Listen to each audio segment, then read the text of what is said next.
Tiffany Heaven Daniels was a 25-year-old from Pensacola, Florida.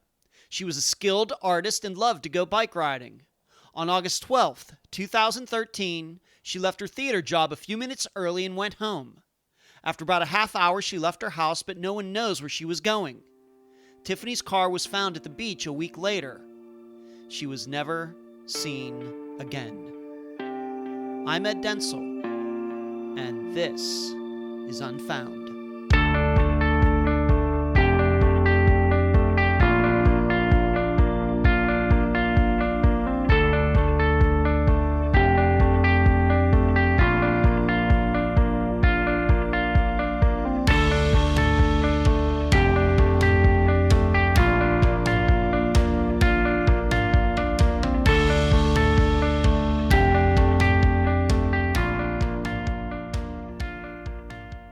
As many of you know, I live in Madeira Beach, Florida, and it's just as it says, it's a beach community. Very small, very middle class, very quiet. My place, as I like to tell people, is exactly 200 steps from the beach. Yes, I've stepped it off. What I've learned about living here for over 6 years is, although a day at the beach is an exciting time, the sun, the boats, the planes flying advertisements overhead, the night seems to capture more of my interest. You can stand there and stare out into the darkness, and it's as if the world completely falls away only a few hundred feet out into the water. It's almost as if those flat earthers are right. And a night at the beach can be especially mysterious if there is a storm right offshore, the lightning penetrating the clouds and the thunder rippling across the Gulf. Something right out of the Pirates of the Caribbean ride at Disney. I think about this as I ponder Tiffany Daniels' case. She was no stranger to the beach, even riding her bike till dark if she felt like it. But on that particular night of August 12, 2013, what did she see when she drove out there? Who did she encounter? What did she experience that caused her to disappear? Or maybe she wasn't there at all. And now a summary of the case. This is brought to you by my friend Megan Good's site, charlieproject.org. Tiffany was last seen in the parking lot at Pensacola State College in Pensacola, Florida at 5 p.m. on August 12, 2013. She worked there as a theater technician. She left her job early that day to go home. Her roommate claims he did not hear her come home that day, but there is evidence that she did. Seemingly, Tiffany then left the residence. She was never seen again. Her vehicle, a gray Toyota 4Runner with the Florida license plate number ECBOR, was found abandoned on August 20th. It was in the parking lot of Park West at Pensacola Beach. Tiffany's cell phone, purse, bicycle, and other belongings were inside it, along with a jug of water, peanut butter, and some clothes. In the days leading up to Tiffany's disappearance, she was having some money issues, with her electricity being shut off shortly after her disappearance. Also, Tiffany, before leaving work on August 12, 2013, told her supervisor that she would be gone for several days, but didn't say why. As far as the police could tell, Tiffany told no one else of her plans to not go to work. Coincidentally, Tiffany's boyfriend moved to Texas from Florida the day before she disappeared. There have been many alleged sightings of Tiffany. One in particular stands out. 4 months after her disappearance, a waitress saw a girl who might have been Tiffany at a restaurant along Interstate 10 in Florida. She was with 2 other women. Yet the waitress didn't call in the sighting until a month later. There are many possibilities regarding Tiffany's disappearance, but there have been no new leads in her case since early 2014. The interview for this episode is with Tiffany's mother, Cindy Daniels. Unfound news. For those who have been keeping track, we sent our first message to SiriusXM Radio this past week.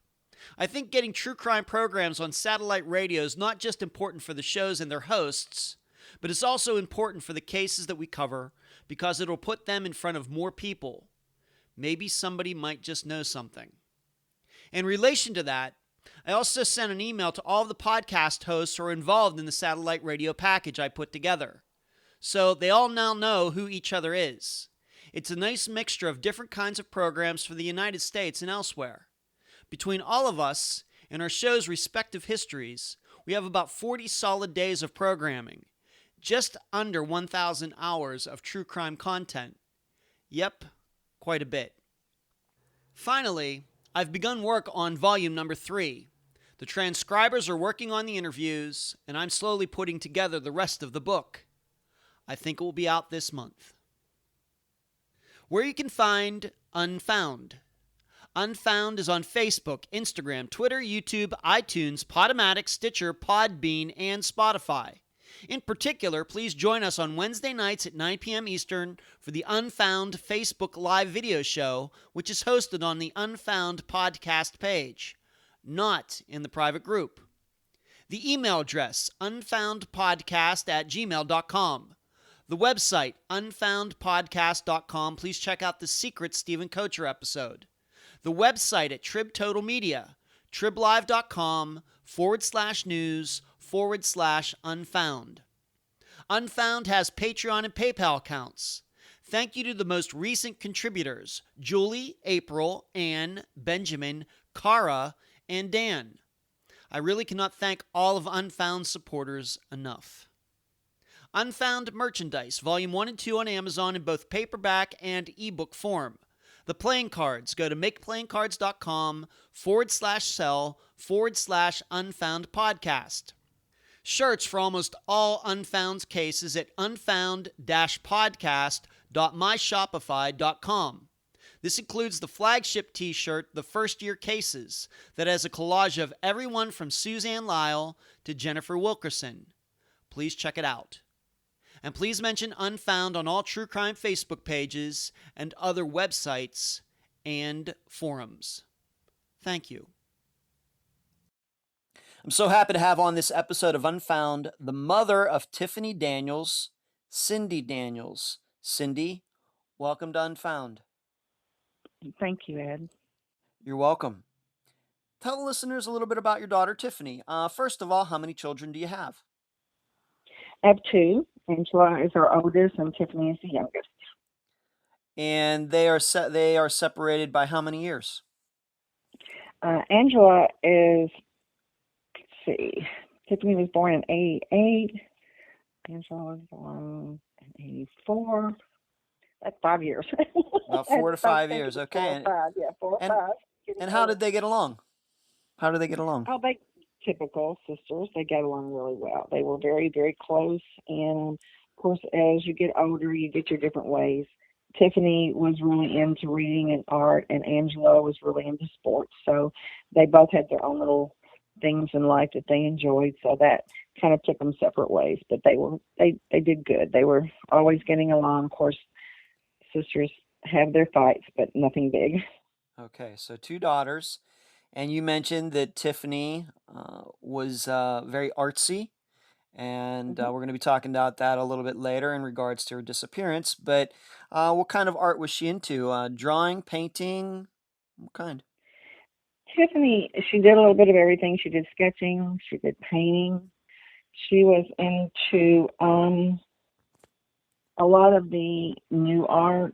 She was into, I can't remember what they call that type of art that she liked, but it was a little kind of wild art. I don't know what they call it. Abstract? Art.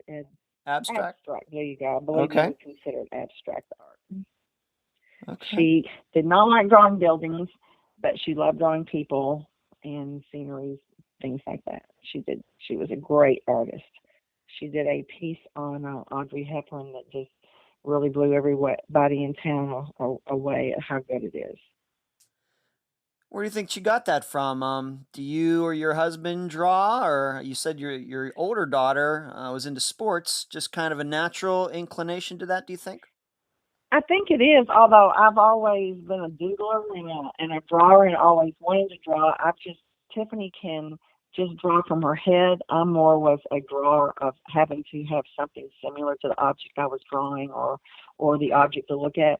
She can just do it in her head. I mean, she's done still pictures too, but she can just come up with a scene in her head.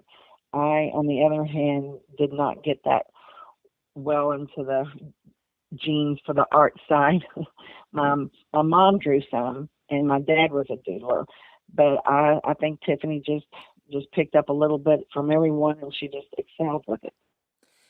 And do you think that she decided early on, maybe in her teenage years, that that was going to be her profession in some way? Oh, off and on.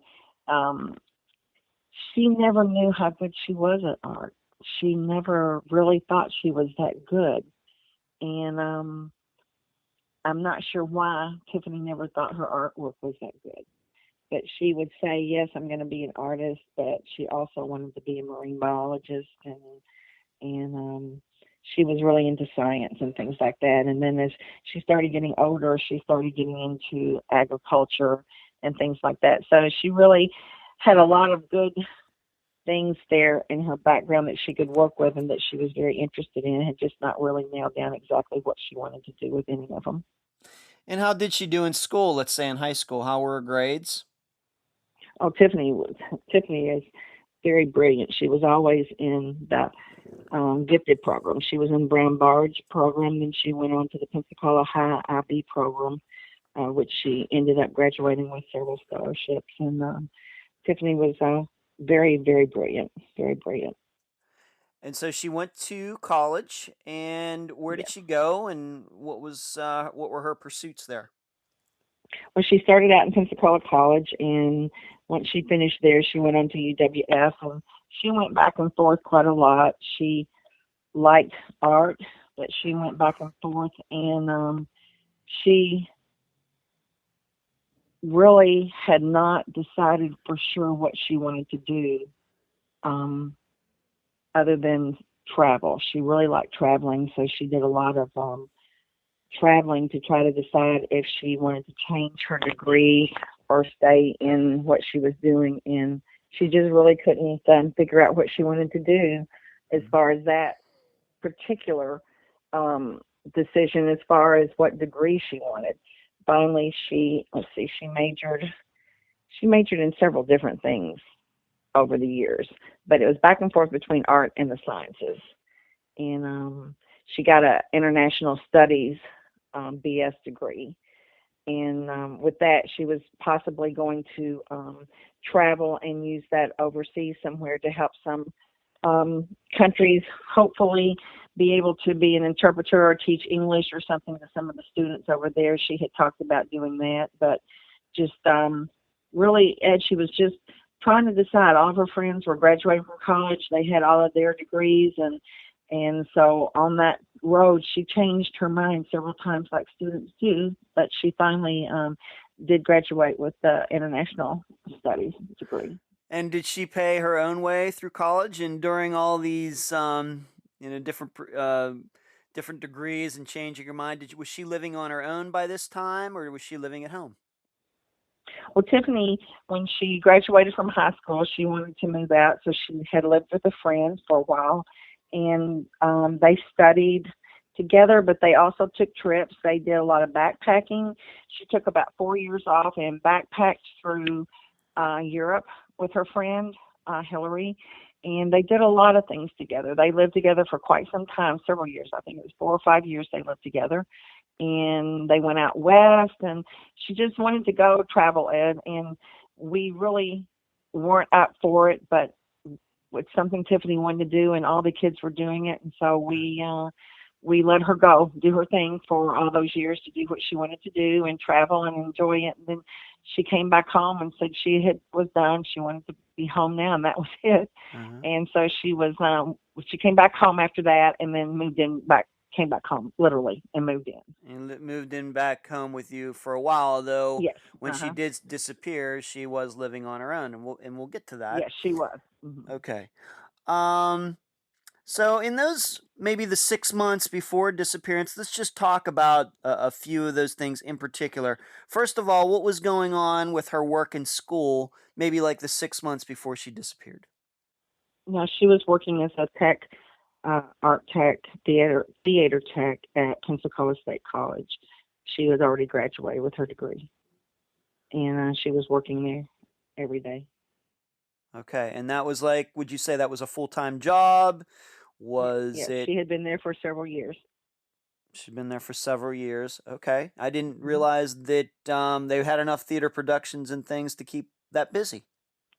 Yeah, she had worked part-time with them while she was finishing up her at UWF, and she floated back and forth between the two colleges. Okay. She went to school at UWF and then went to work over at Pensacola State College. And do you think that she They liked they do working there? summer productions too. They she loved it. They do summer productions too.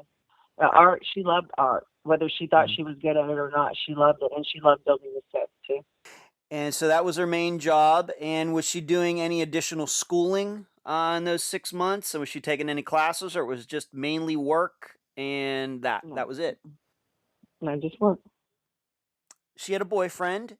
Let's talk about him. How did they meet? What kind of relationship did they have? Did you think that they were a good match? Tell the listeners all about that, because that's going to play a part in her disappearance as well.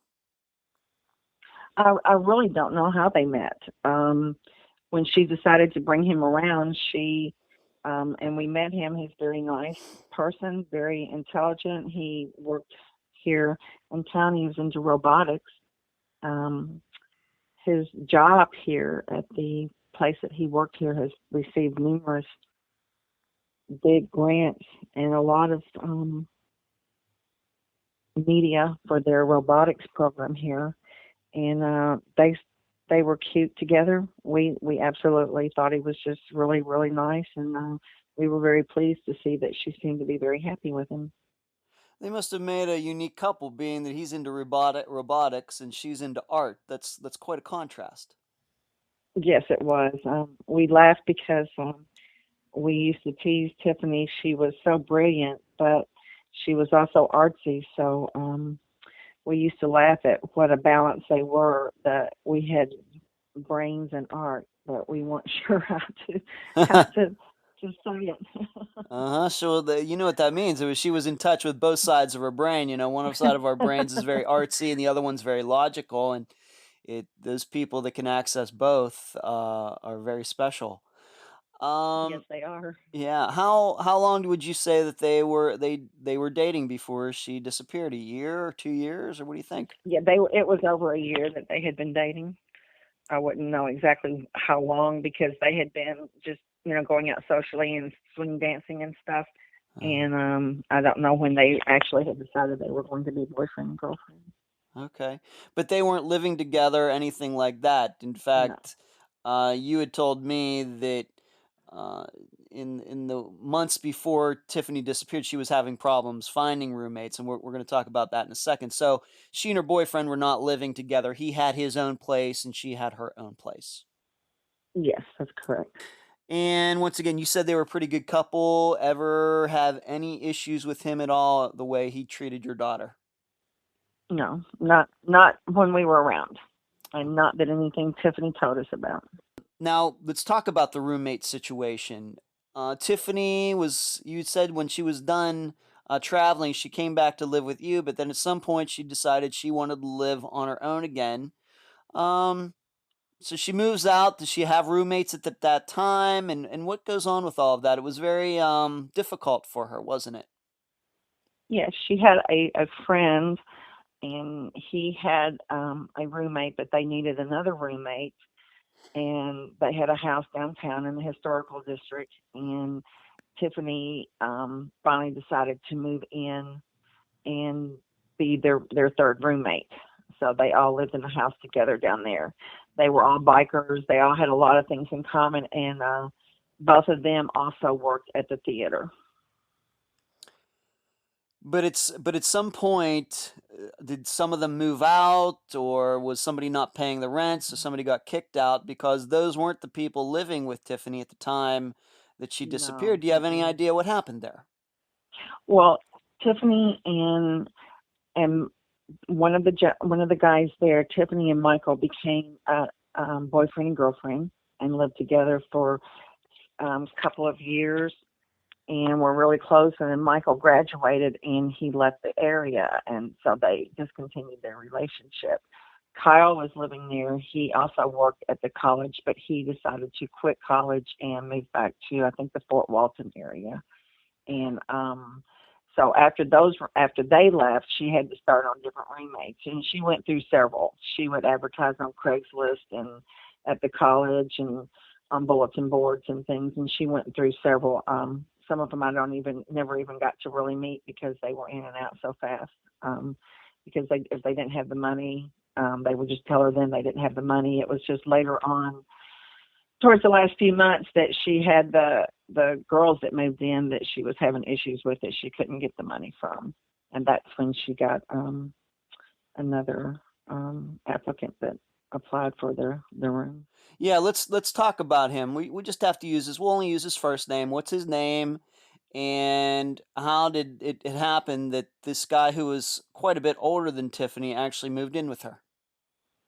Okay, his name was Gary Nichols, and Tiffany had met Gary once before at his apartment where he hosted a Young Democrats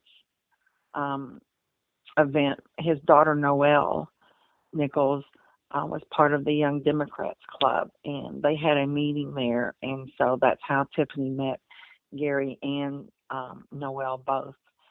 She briefly knew Noelle. They were not friends, but they were acquaintances, and that's where she met him. And his name had come up before about her wanting him, that he had asked to be a roommate, and we really told her we really didn't feel comfortable with it because of his age. Nothing against him or anything, but we just thought she might feel like she had a parent living there with her, and we just thought it might not be a good idea. But as time went on, she went ahead on this go around when she ended up losing her roommates and was needing more. He had a steady job, and so we did check him out. He did have a steady job, and he did work out at the base, and so at least we knew that he would be able to pay the bills, and we would just we'll just have to go along with it for now. And so he moved in about 2 weeks before Tiffany disappeared. Only 2 weeks. Okay. Yeah. I'm not sure. Even I know we've talked several times now, Cindy. I'm not sure that I knew it was that close to her time disappearing. Okay. And just maybe a note for the listeners, if you know that Tiffany's case has been on the show Disappeared back in 2016. In fact, Gary's daughter was one of the people who is on that episode, isn't she? Yes. Noelle. Okay. All right. So, all right. Was Gary the only roommate that Tiffany had at the time that she disappeared? Yes. Hmm. Yes. Okay. The girls had moved out almost 2 weeks prior. I think the last one had left. Okay. And now one more thing before we talk about that particular day. What was the situation with Tiffany and her phone, her cell phone? Did she use it a lot? What kind of cell phone plan did she have? Because that's of course going to be an issue here shortly as well. She had the typical burn phone from Walmart, which we have since learned a lot about, and it was one that you bought minutes for. And we were always making sure that she had minutes, but apparently she had run out. She also had a house phone for her internet service and stuff, so she also had, it came with a phone, so she had a house phone also, a landline. But her phone had been out of minutes for over 10 days prior, apparently is what the police told us, for over 10 days before she disappeared. Did you realize that? I mean, trying to contact her. First of all, how far was she living away from you? You know, if you wanted to drive and see her, how far would you have to driven? About 15 minutes. And Uh, the message it gives you is it goes to your voicemail, so you really don't know they're out of minutes. Mm. But if I wouldn't get her on one, I would call her on the landline. I would call her on the landline, but what was funny is that Tiffany, I might go all week and not hear from her, but she always came over on the weekend. She either came and spent the night one of the 2 nights, or came over and ate, or came over and hung out, or whatever. She'd come over and stay. I'd feed her, or whatever, wash her clothes, whatever she needed done. And then if she was going to go somewhere, she'd leave, or she'd stay the weekend with us. And that's probably the reason that you didn't worry too much if you tried to call her and she didn't get back to you, because you knew that you were seeing her, maybe once or twice a week anyway. Absolutely, at least every weekend. It wasn't unusual to go a week without hearing from her because of her schedule. Sometimes she stayed at the theater late, and rather than let me know she was out late and worry me, she sometimes wouldn't tell me. Wouldn't call me that night. She'd wait and call me the next day. Or Yeah. she rode her bike a lot. She rode her bike to a lot of places, so that's the reason we bought her a car. She had a funny little car, and we bought her the Toyota, and so she would have her car, and we wouldn't have to worry about her riding her bike all the time. And would she ride her bike maybe sometimes from her place to your place? She had. She Just had. absolutely drove us crazy. Okay, given the Yes, traffic up there. But she wouldn't let her take us home. We put it in the car and take her home. Or she had called before, and we found out she decided to ride her bike, and we'd jump in the car and go get her. I don't know why her father and I had an issue with that. I guess it's a safety. Must be a safety thing. Riding bikes. Yeah, bless her heart. Yeah, I agree with you. Riding bikes on the public roads is crazy to me, but that's me. It is. It's just to us very scary to me. You were seeing her once or twice a week. She was coming over. How did she seem? What would you say was her demeanor in August of 2013? How was she doing? I think the only thing bothering her is that she could not make up her mind what she wanted to do about the roommates and what she was going to do with that. But she seemed to be okay with everything else.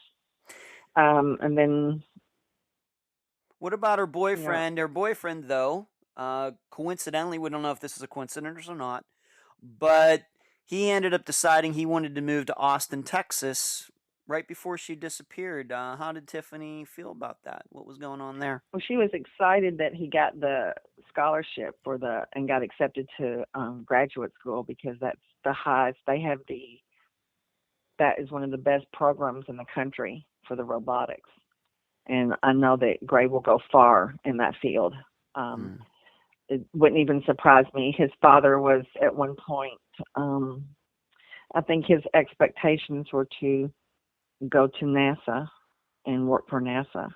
So it wouldn't surprise me in the least if he didn't achieve that goal. She had mixed emotions about going.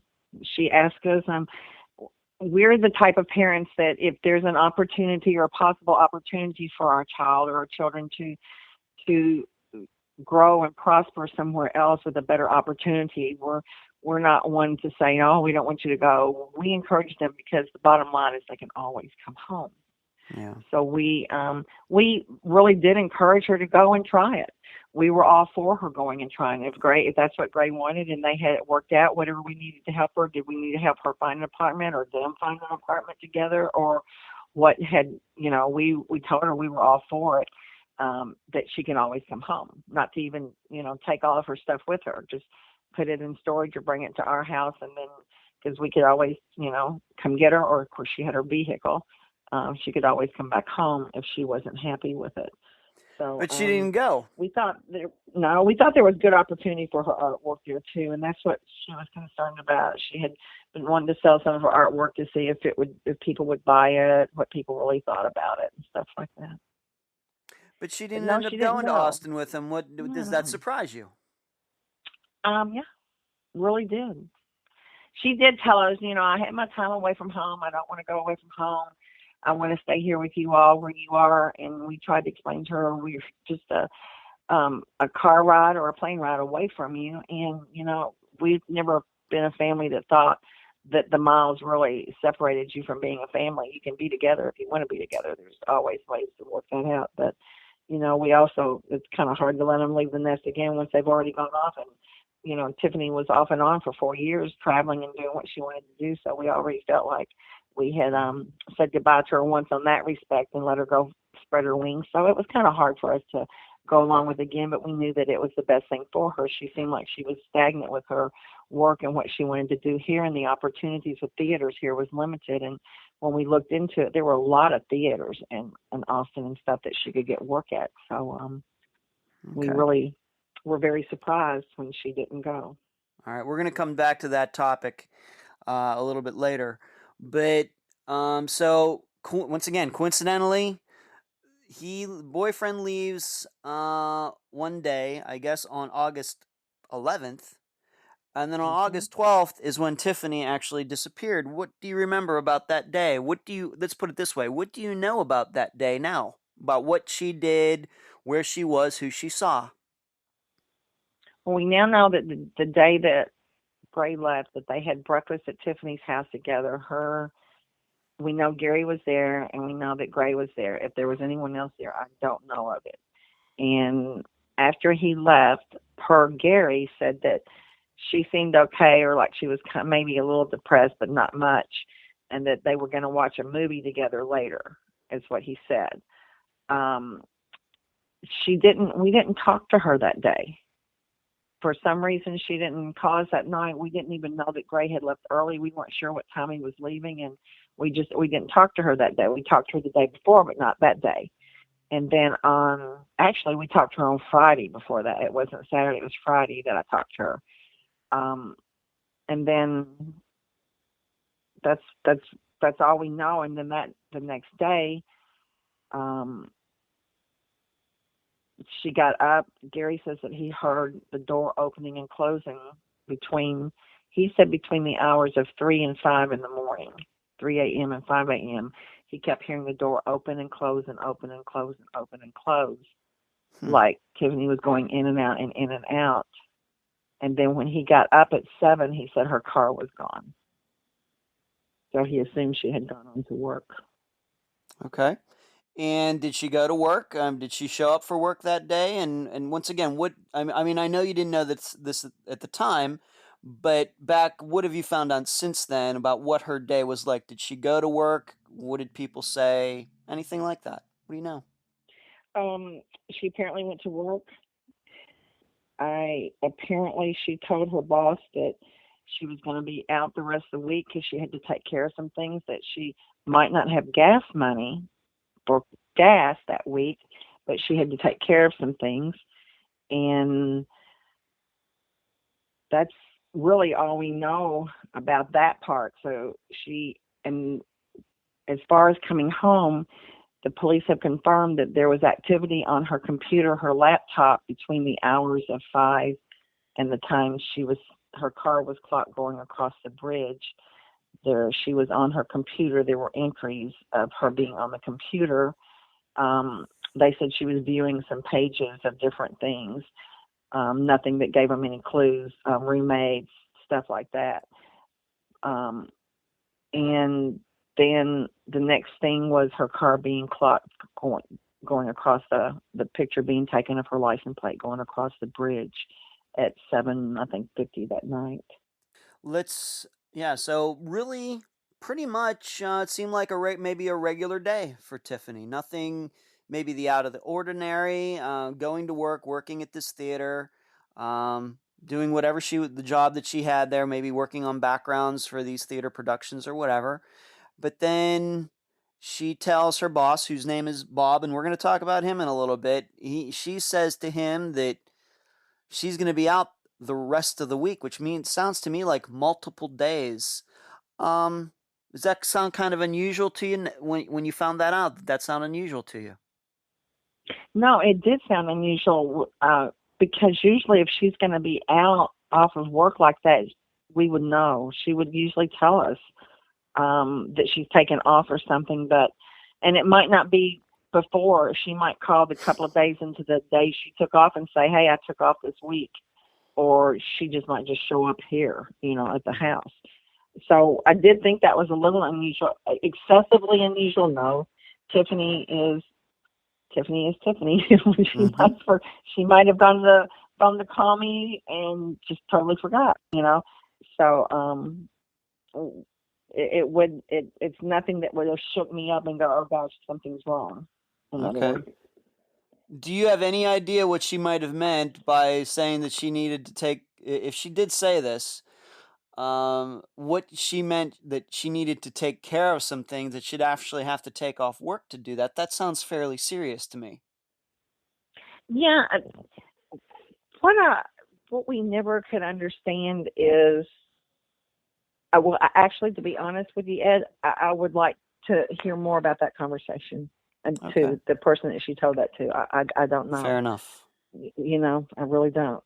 Okay, we'll just leave it at that for now. I totally understand and listeners will understand why Cindy is saying this in a moment. But she even left work early that day on August 12th, didn't she? She didn't even stay till the end Yeah, of she work. did. Not very much early, but she did. Well, that depends. Some days they went into the nights working on these sets. Depends on the production and when it was due. And then sometimes she was done exactly on time. So yes, she did. She left a little early. All right.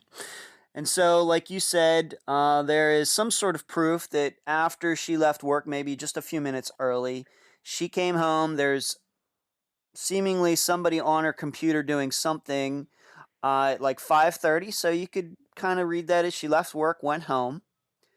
But then after that, like you said, we're not sure where she was between about 5:30 and then at 7:50 p.m. that evening. Her SUV is seen uh, going through, I guess, some sort of toll booth or something like that, where they take Yes, pictures of cars. And where is that vehicle headed? that is the going across the bridge. After you go across the 3 Mile Bridge through Gulf Breeze, you go across. I believe it's called the Bob Sykes Bridge now, but I'm not sure what it's called. They renamed it the toll bridge onto the beach, Mm-hmm. onto the island, the beach itself, and it takes a picture of the license plate of every vehicle, but it does not take a picture of the front of the car. It's just the license plate in the back is all it gets, and it doesn't get a picture of anyone or any more of the car than just that. So, and of course, you didn't even find out about this picture till several days later after a vehicle was found. And once again, we'll cover that as well. So, we have maybe about 2 hours there where we just don't know where Tiffany was. Would you say that that was common for Tiffany to go out to that area? Tiffany loved the beach. She worked out there periodically, waitressing before she went to work full time at the college, and she just really she would ride her bike out to the beach. She would go swimming and then go to the showers and dress for work and go to her job. And she really did like the beach. She would go out there and sketch. She would sit out there and sketch. They spent a lot of time at Fort Pickens camping, and she was into the astrology and she was really a nature person. Now, when she came home at maybe 5:30, quarter after 5, after she left work a little early, was her roommate Gary there or not? He report says that Gary was there. He said that he was on the phone in his bedroom and did not hear her come in. So he had didn't hear. He heard the door at 5 in the morning, but didn't hear the door at 5 in the afternoon. No. And I, I think what bothered me can I say what bothered me the most about that? Sure, please. In this house, this is an old Victorian home. Tiffany's bedroom, when you walked into the foyer, was the first room on the right, and when you opened her closet door, the top of her closet was totally out. About 2 foot of the board was out, and you could actually throw something over into the next bedroom, which was Gary's bedroom. And Tiffany's closet was so full of stuff that her door was not closed. Her door was there was so much stuff when we went into her house and the police were there, and then we did go into her house. I did get to go in after the police went in briefly. The room was typically Tiffany's mess. It wasn't like somebody had ransacked it. It was Tiffany's mess. She had her certain clothes piled, so the door was open. So it's not like the closet door was closed. So I really questioned as to why couldn't Gary hear that she was in the house, because I could stand in that room, and the joke was is somebody said, "Do you think she needs this?" And they would toss it through the closet at me, and I'd look at it and say, "Yes, this is hers. This is not somebody else's," because they'd had so many roommates over the years that they went off and left things. I mean, furniture was left there, clothes, bicycle parts, you name it. These college kids that were bicyclers and working their way through college, you name it, they left it behind. And so we had to go through a lot of stuff to see if it was Tiffany's or not. And we could hear each other through the room. And I don't know. I just, the ceilings of this house are old and high.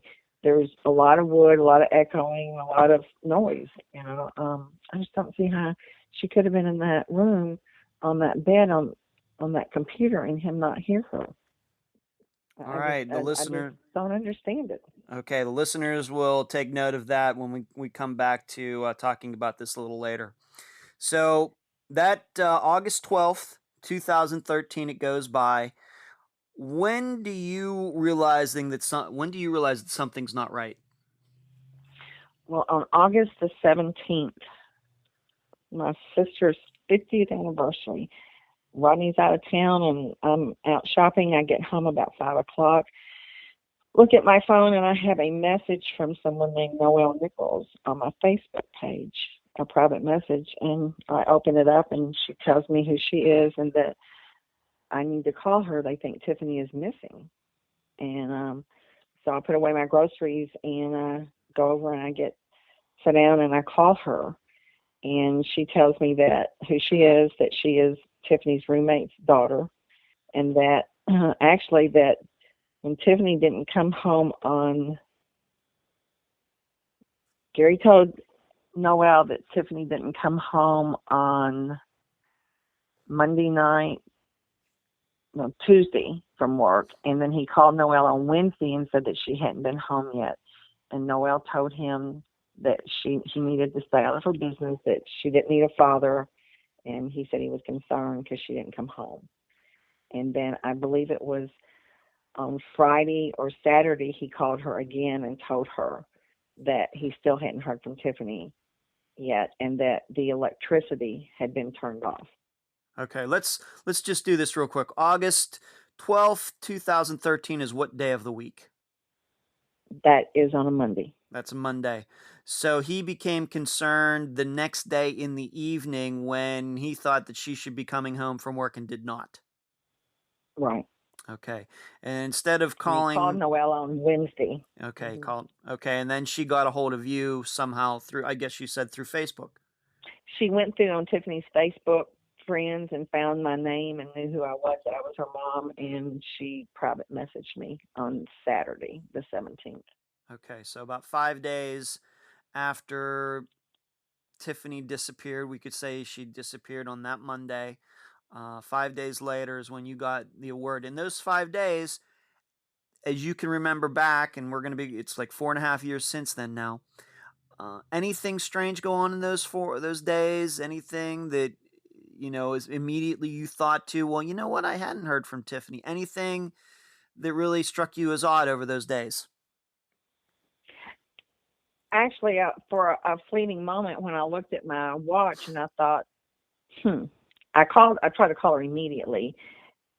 I didn't get a panic feeling at first, but I did wonder why was it Saturday night? She knew her dad was out of town and I hadn't heard from her, but then I still hadn't put off the fact that it was still early and she could show up, that if she were en route and she didn't have any minutes on her phone, which I never knew when it went to voicemail, whether that meant she was had it turned off or whether it was out of minutes, I never knew. So when she didn't answer her home phone, her landline, then I never really panicked at that moment, thinking maybe she was going to show up there tonight, show up here tonight or that night. So, nothing that really struck me to send me into panic mode yet.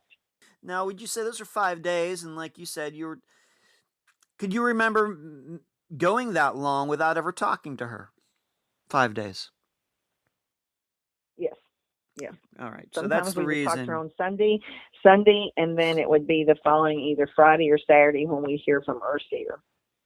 Okay. Unless so during unusual. the week something happened or she wanted to eat, like if we were going to go down to eat Japanese food or something, we'd call her and see if she wanted to just meet us there after work and stuff. But we didn't have anything that week because her dad was going to be traveling. So not unusual at all. No, not really that unusual. You no, really had no reason. It wasn't like you spoke to Tiffany every day and then sometimes 3 or 4 times a day, or 3 or 4 days in a row, and then sometimes just every week, and sometimes just 5 or 6 days. Like I said, we see her every weekend or talk to her every weekend. So during the week, it wasn't unusual since she had a work schedule and we did too. So what'd you do? She tells you that Gary hasn't seen Tiffany. I'm guessing that you went over to Tiffany's place. And what'd you see? What'd you find? No, what I did immediately, first of all, I didn't know Gary yet. Second of all, what I did is Noelle and I immediately went through the list of all of the friends that we both could find all of the phone numbers and information on. I gave her the names of the people I knew. She gave me the names that she knew. She took her list. I took my list. We started calling people or emailing them or messaging them, whichever way we could reach them by whatever. And it only took us like 30 minutes before we both came to the conclusion something was not right. Nobody had heard from her. So I didn't waste my time going to the house because I already knew she wasn't there. Gary had already called Noelle and told her that. So I called the police immediately. You did. Okay. Well, that was very smart on your part. That was a very efficient thing to do, I think. So what did the police do? Well, they sent out I live in the county, so the sheriff's department shows up with three sheriff's departments, 2 cars, 3 guys, I think it was, show up about 7 o'clock that night, and they come in, we sit down at the table, and we start going over everything, like I've told you exactly what Gary had said and all that, and then they start asking me to help them, and we all start calling hospitals, emergency rooms, and of course got nothing there because of HIPAA. So as it turned out, we ended up having to call the station, and somebody at the police station ended up having to call all those people. So I wasted all that time calling when I knew. I tried to tell him you can't ask if anyone's there because it's against HIPAA. So I had to have the police do that. So after we chased all that down and everything, and he took the report, he decided that he would leave. I think it was about 11 o'clock that night. One by one, they each left except the last one. And when he left, he walked me to the door, and he actually looked at me and said, "You know, Miss Daniels, she's 25 years old. She can walk off the face of the earth if she wants to." And I said, "Nobody walks off the face of the earth, and you better go file that report right now." And I said, "Have a nice night." So that was the end of it for that night. Yeah. Okay, so police did show up, and you told them everything, and of course you told them about how you and Noelle, once again, Noelle is the roommate's daughter, called all these people, and all these people who usually saw Tiffany hadn't seen her, hadn't talked to her, nothing since that Monday, since August 12th. What happened next? Did you eventually go over to her place? Did you drive over there just to see, or what? Well, Gary calls me on Sunday, and he wants to meet with me because the electricity's been turned off, and he doesn't know what to do. And I said to him, I will take the utility bills and pay them because he had already paid his rent when he moved in for the month. So I felt obligated to uphold Tiffany's end of the bargain. So at this point, I wasn't thinking Tiffany was missing. I was thinking that she had just gotten a crazy idea and gone off with someone, and that she'd be calling any day now. So I told him if he would meet me and bring me the bills, that I would take them and pay them and get the utilities turned right back on for him first thing Monday morning. So I met Gary Sunday, the 18th, up at Pine Forest in 9 Mile Road at 8 o'clock at night at a Starbucks to get the bills from him. And how did that go? Well, we sat there for a little bit. I felt like he wanted to tell me something, but other than finally saying that I got the bills from him and I told him I was going to have it turned back on first thing in the morning, he tells me that he's already moved out. Huh. And so I took the bills, got the house key from him, and I got in my car and I left. At this point, you still hadn't gone over to Tiffany's place to see if anything was missing. Just to be frank, if there was any sort of signs of violence or anything like that, you would hope that Gary would tell you that if he was totally innocent. But at this point, you still have not gone over to her place. No, because he lived there. I thought he was living there, and he said he was living there, and I did not want to invade his privacy. Plus, I didn't have a key until I met with him to get in. I didn't have a key to Tiffany's house. We realized that we had changed the locks on her house for her, and we had never gotten a key for us. We had a key to begin with, but after that, we didn't have a key. So we I had not gone over there. So that Monday, the next following Monday morning, I got a call from the sheriff's department telling me that they would be sending over the case to the Pensacola Police Department because Tiffany was in the city, and that's when they asked me to meet them at the house. They wanted to know if I had a key and would I meet them at the house, and I said, yes, I think we need to go into the house now. Apparently Gary's not living there, and I thought he was. So they met me, Detective Harnett, and I think his name was Detective Brown from the Sheriff's Department, met me at Tiffany's house on that following Monday, on the 19th. Okay. Maybe we should just establish here, was this your house? Was this Tiffany's house? Did she buy it? Was she renting from somebody else? She was Who renting actually it. owned the house? Her name is Sarah. I don't know Sarah's last name. And she's a landlord, very, very nice person. Okay. And she owns the house. Yes, I didn't know anything other than Sarah's first name at that time. Anything about Sarah, because when Tiffany moved in the house, Michael and Kyle had been living there for over a year, I'm pretty sure, and they had a really good rapport with Sarah, and she was really good to Tiffany. So I didn't even know Sarah's last name at that time. So Since then, we've become actually very good owns. friends. So Sarah actually owns the building and the property, but it was up to Tiffany though to actually find additional roommates if anybody moved out. It wasn't Sarah who then, once a roommate moved out, was looking for somebody. She actually thought that it was Tiffany's responsibility to do that. Yes, Tiffany signed the lease, and whoever signed the lease was responsible for making sure that the rent was paid and that they had roommates Okay. taken care of. However, Okay. Tiffany, whoever signed the lease, was responsible for it. And it's really a 5-bedroom house. I think it was originally. I think they were only renting out at one time. They had 4. There were 4 of them in there. I think before Tiffany moved in, and there was room for 4 roommates. But I think they ended up going down to figure out they only needed 3. Thank you for clarifying that. I should have probably asked you that question earlier in this interview. So we perfectly understood what the living situation was and whose house it was and everything. Thank you for explaining that. I have one more question, though, about the electricity. My experience with electricity regarding getting it shut off is that generally electric companies are a little hesitant to go and just turn people's power off as soon as one bill isn't paid. In fact, I had an experience when I first moved to Florida that I had thought I'd set my billing up to be paid automatically, and somehow I messed it up, and they actually showed up to shut off my power one day when I was home. Luckily, I was here and could get it all straightened out, but that was like after 2 or 3 months after I moved here that they did that. So, hearing that the power company shut the electricity off not shortly after Tiffany disappeared, does that mean like they missed one payment and already the power company was turning it off, or have you ever gotten to the bottom of that?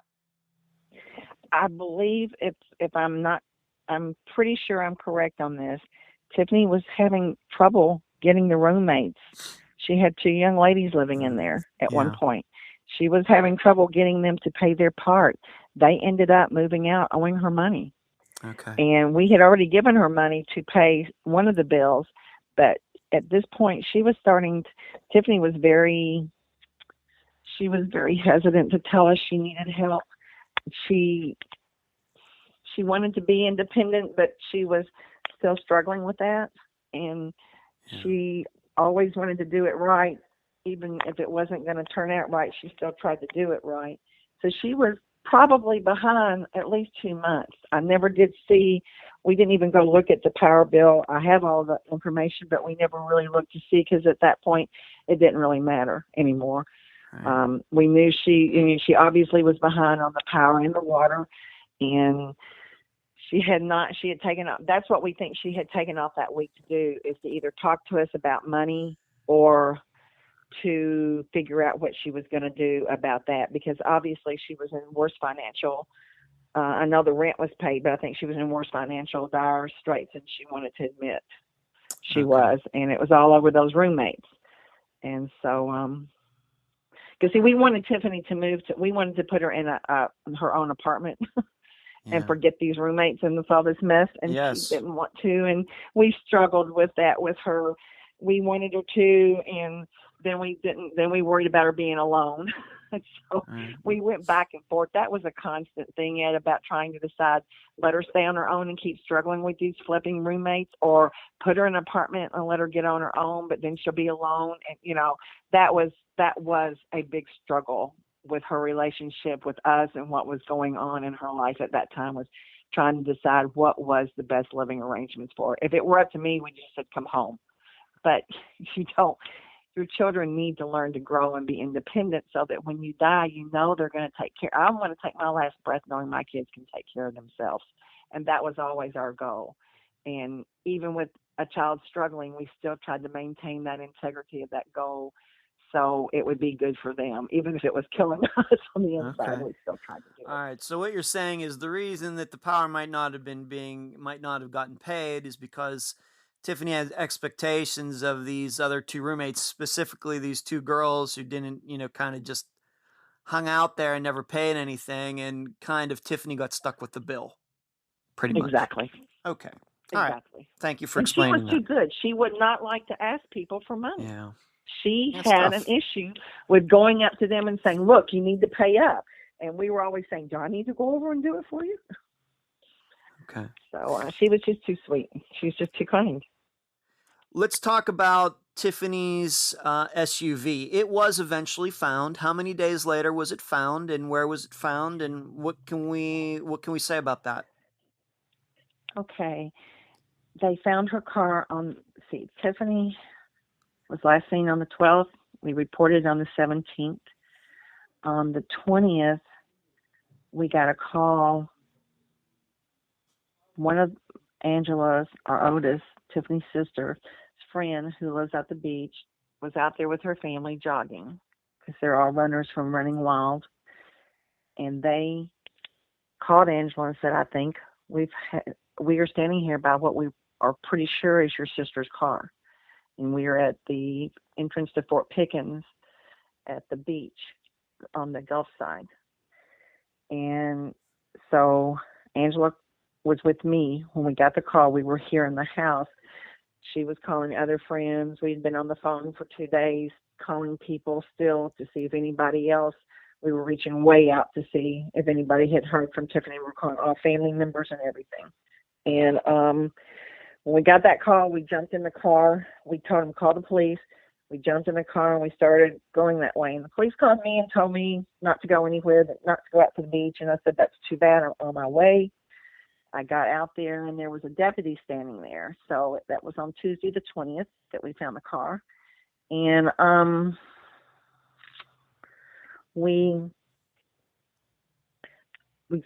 they wouldn't let me touch the car. I looked in the front seat. They wouldn't let me open the door. I could see her purse. I could see her computer, her little tablet.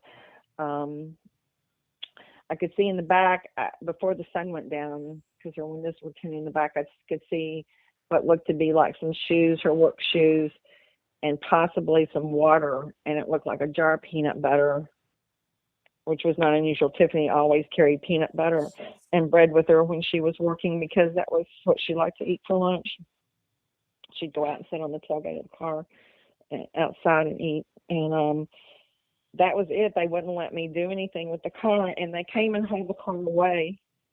The car didn't look like it had been sitting there that long, because it wasn't covered. We'd had pretty bad weather that week, and it wasn't covered in what I would have thought would have been the sand and the salt water and everything if it had been sitting there that long.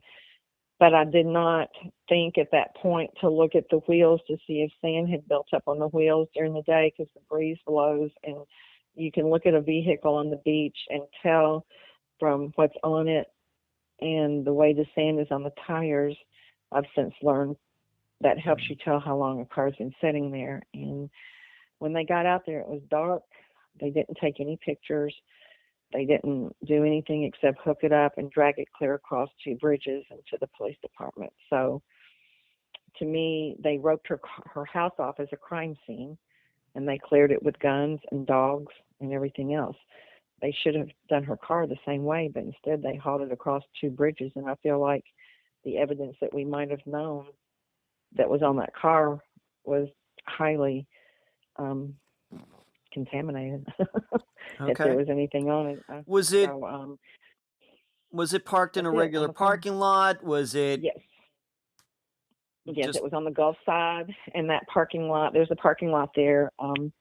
It's funny. It has an old name. They called it Chicken Bone Beach, and the last parking lot on the left side of Fort Pickens Road before you get into the gates of Fort Pickens. And there are bathrooms there and picnic tables, and you can actually walk onto Fort Pickens property from there. Is that a place that you would say that Tiffany usually went? I mean, does it surprise you that her car was there? No, because she loved Fort Pickens. Okay. Now, we had already talked about earlier that there was a photo taken of her car going out there. That is not how the car was found. The car was found by friends of yours who knew her vehicle. It wasn't until afterwards that somebody, I guess, the police started going through all of the photos taken of cars going out to the beach that her photo was found. Is that how, am I correct in saying Once that? they found that, well, yes. Once they found the car and they knew that she had crossed that bridge, they knew that they had to have had a picture unless she came from the Navarre side. If she had gone, you can go. If you go over to Pensacola Beach from Pensacola, normally the way you go with 3 Gulf Boys across the 3-mile bridge and then across the final bridge over to the beach. But if you go through, you can go all the way down to Navarre and come up to the beach on the Navarre beach side. But that they ran it through the Pensacola side, and that's exactly where she entered it from, was on the Pensacola side.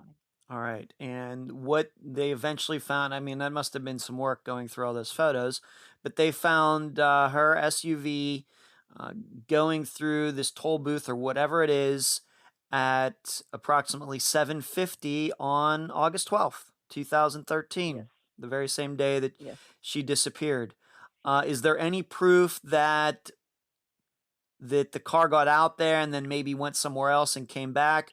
Are we sure that that is the only photo taken of her SUV going out there? No.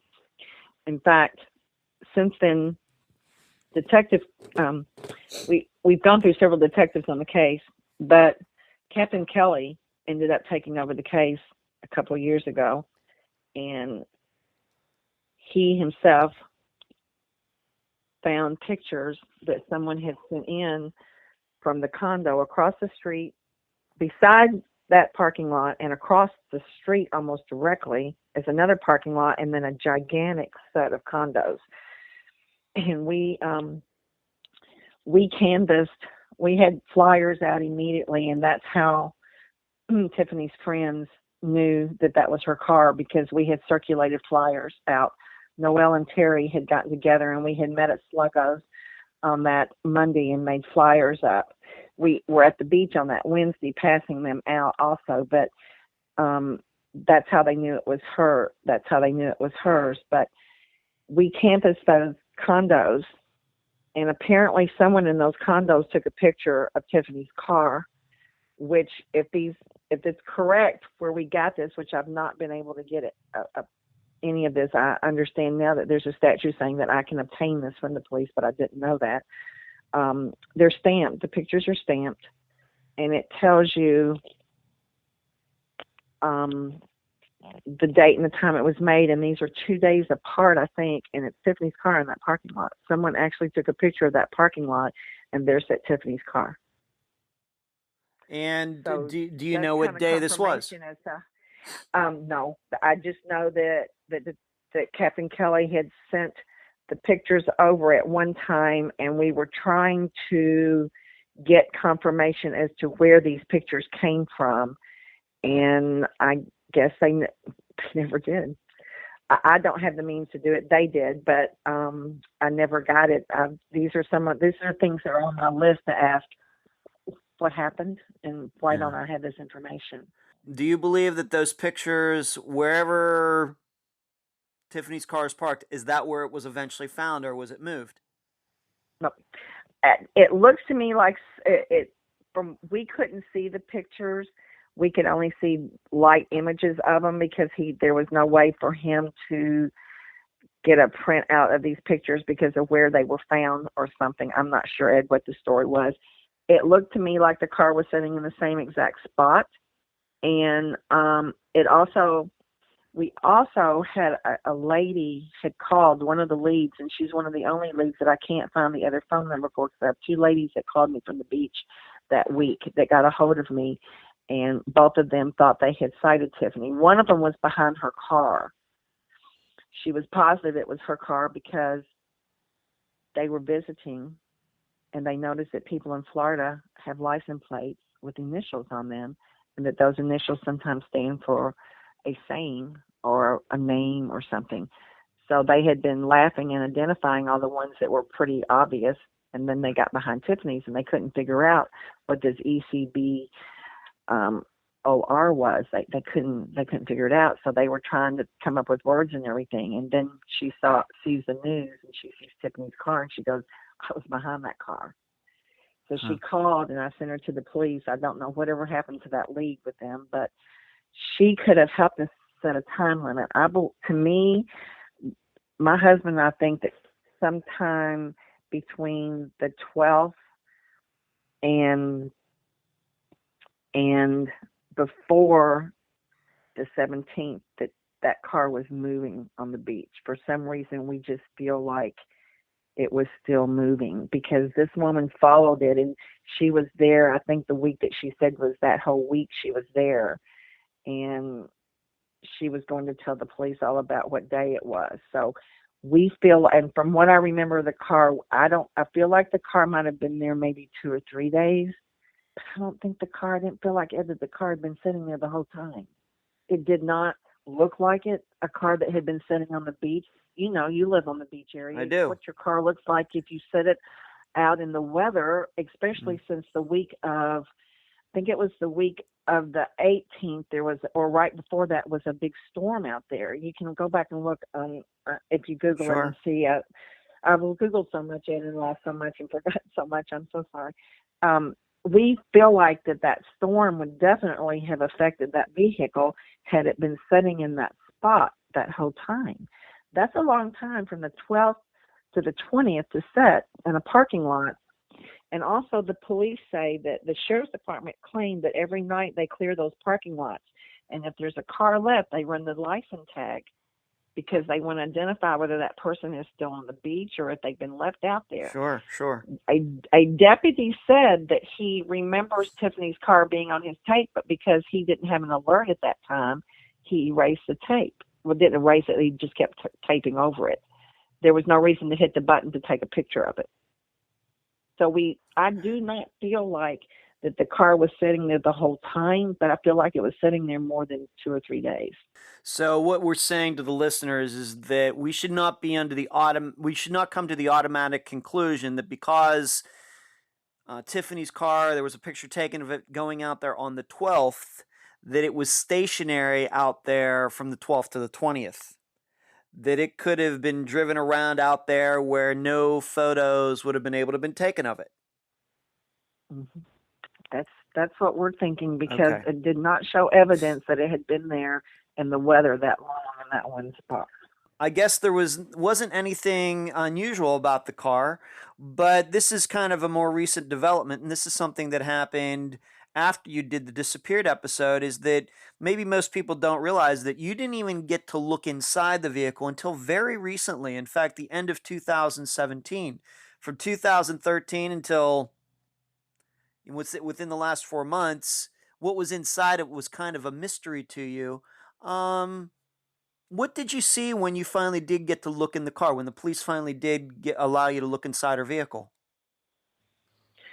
Well, the first thing that caught our eye was that they had said that her bike was in the car, and I guess I'm naive. I automatically thought that she had picked up the bike and set it in the back, then closed it down because they kept saying there were sand on the tires, but there was no sand in the floorboard. So they don't feel like when the bike was put in the car that person got in the car also, because there would have been sand in the floorboard.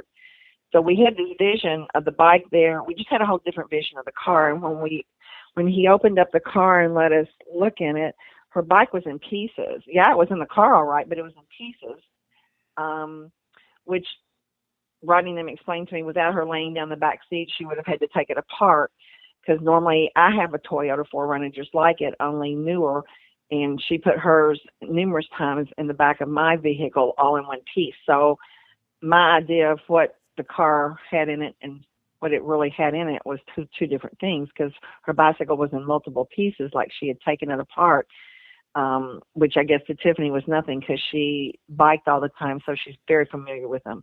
There was the jar of peanut butter. There was some things that I had seen through the window before briefly when I was able to see, but basically it was the shape the bike was in that was astounding to me, and it made me think, I'm not so sure that Tiffany really biked like we had thought she might have gone for a bike ride out there, but now I'm not so sure that she even had that bike out, or if she did, because it was in pieces. And I was just like, everybody kept brushing that off and saying, well, they have to take it apart, and that's typical, bikers do that, but it didn't look like that to me.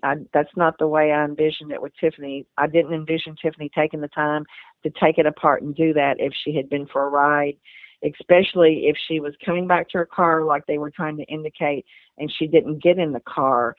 To me, she would have just put the bike in the car and closed the door. She wouldn't have taken the time to disassemble it. So I'm just still questioning the fact that the bike was taken apart. All right, what do you mean for all the non-cyclists out there, what do you mean that it was taken apart? Like the wheels were off of it and the handlebars, it was disassembled. You would have to take it out and put it back together and put the wheels on it. She had taken the wheels off of it, and I think the handlebars were off too, to get it in the back of the car. And I don't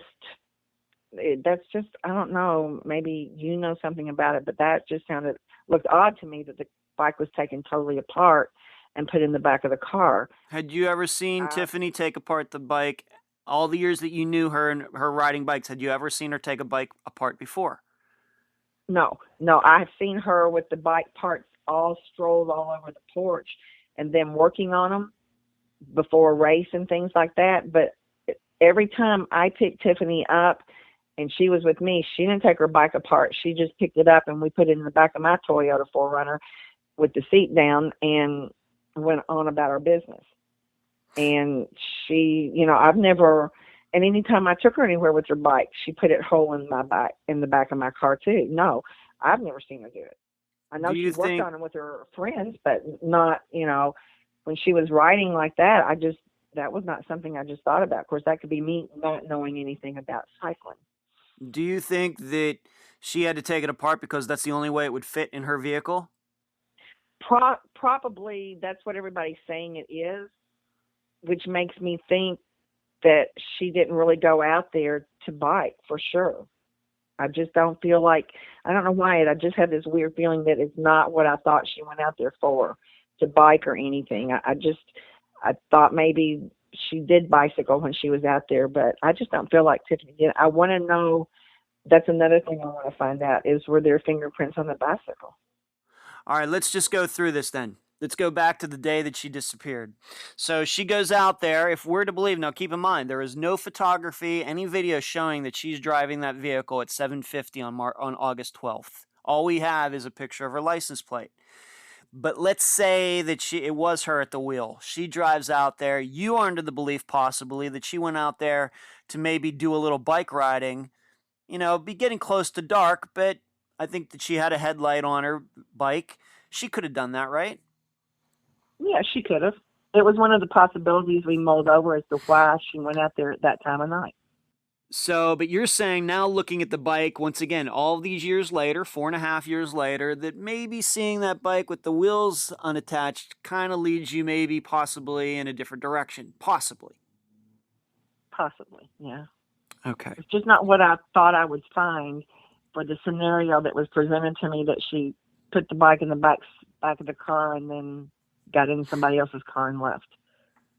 Okay. But she would have had to take a lot more time. It wouldn't have just been that simple as throwing the bike in the back of the car. And if you took it apart, wouldn't it seems to me like those sands would have come off the wheels if you were taking it apart. So I'm still confused about what's with the sand on the wheels. Why did the police keep saying there was sand on the wheels? There was no sand on the wheels when we looked at it in the car this time, but Hard to say. why was After that? 4.5 years, it's hard to say. Maybe the sand, because it would be in the car, it'd be getting hot in that car, that it would dry up so much that the rubber starts to go bad, and then the sand kind of just falls off of the rubber. Well, that's true. However, they kept saying that was a clue to them for some reason, that the sand was on the tires. So they think she definitely had the bike out of the car. So my question to the viewers is, if you bike, do you all know? Like when you take your bike apart and you put it in the back of your car, does the sand stay on wheel? I'm not from. I If know the that sand's sounds wet, weird. if it's damp, it could be. Sure. If the sand is damp, Sure. if it's dry, then probably not. I'm trying to get this visual in my head of what the scenario's been set for us, and there's just a lot of questions there. Was there any of her art in her car? Yes, there was. There were 3 pieces in her car. And would you say that it was normal for her to carry around art in her car? And did this look like pieces of work that were finished, half finished? What do you think? One of these was a very large piece that I had never seen, and no, these were finished pieces, and I have a theory on this. Well, let's just stick to the facts right at this second, if we could. Right. Um, Okay. there was some art in her car. Once again, did she generally drive around in her car with art in the car? Only if she was transporting it back and forth to her job. If it was part of the set, or she was taking it. If she had finished it at work, she worked on a lot of her artwork while she was in between working on sets and stuff. And before she graduated from UWF, she was still very much involved in the art department out there. So she worked on pieces out there too for her portfolio. So those instances she would be, but just to drive around with it in her car all the time, no.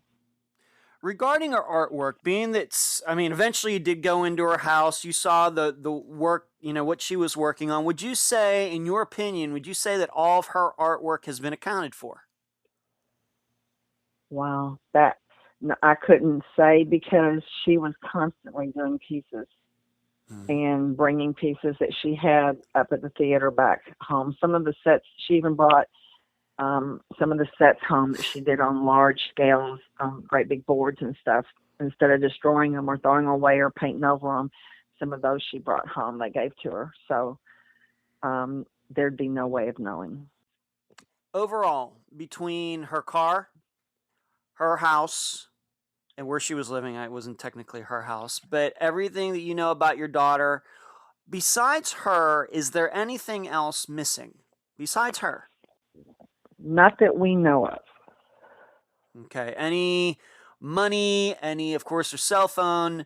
I think you found that even though it wasn't working, but you said her purse was in the car. Was her ID in the car? Yes. Her license were in the car.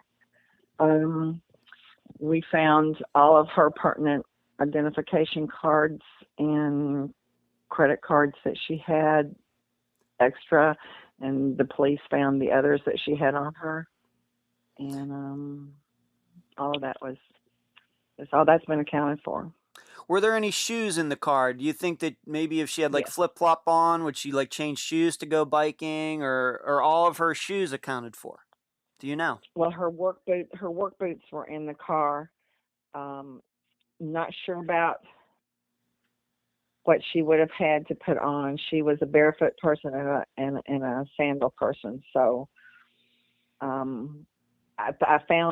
know the shoes that I've given her, we wore the same size, so she had a lot of my shoes. But no, I couldn't tell you if she had others. No. Okay. Any forensics done on the vehicle to your knowledge? Any fingerprints? I mean, we talked about the sand on the tires, but actual like fingerprints, anything like that done on the vehicle after they took it Yes, away? and they say they have accounted for all but two fingerprints on the door handle on the driver's side and one on the steering wheel that they could not match with anyone that had been in the car, and they ran it through the database and nothing came up, which just means that that person has not been arrested or fingerprinted. Doesn't mean that they're not a bad person or anything, just doesn't mean they've been caught. So there's no record of them in any database for their fingerprints. Now, I will say this, when I talked with the detective last, they were possibly going to rerun some of those fingerprints, but I don't know. That is on my list of them to do, is rerun those fingerprints again. Do you know of anybody besides Tiffany who ever drove her vehicle? No. Okay. Tiffany loved her vehicle. She was so ecstatic over having that car that she actually slept in it the first night we gave it to her. She was so happy with that type of car, and the girl that had owned that car before was an artist, and she had spilled some paint in the back of it, so Tiffany felt like that car was destined for her. Huh.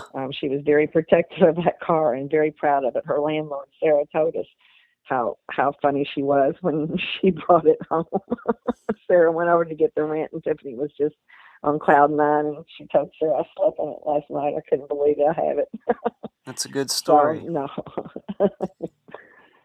So we already talked about the boyfriend. What did he have to say? I'm sure the police probably tracked him down, but he seems to have a good alibi. By the time that Tiffany disappeared, he was in Texas, but did he say anything helpful at all regarding this?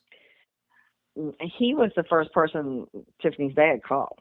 I mean, when Tiffany's dad was out of town, and it took him 2 days to get a flight home, and the first thing, before he ever even hung up, he was already calling Gray, and he was rolling Gray over the coals, wanting to ask him every detail there was, and he was satisfied that Gray absolutely had no idea, and because Rodney kept saying, I just know she left and she changed her mind and she's gone to be with Gray.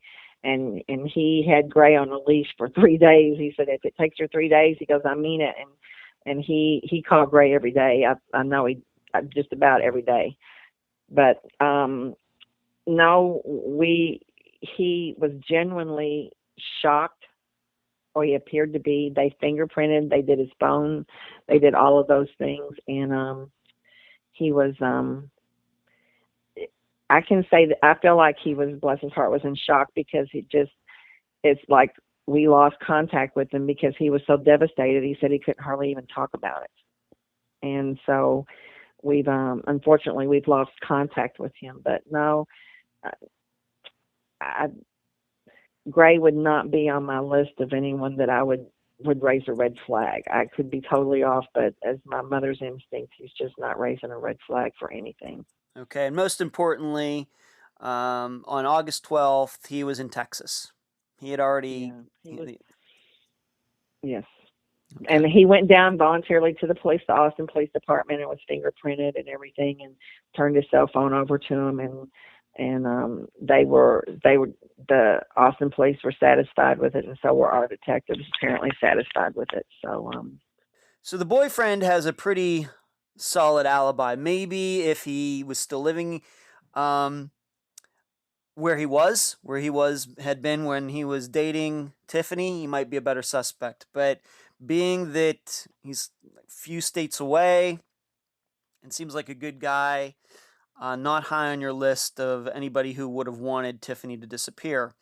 Did the police talk to the roommate, Gary?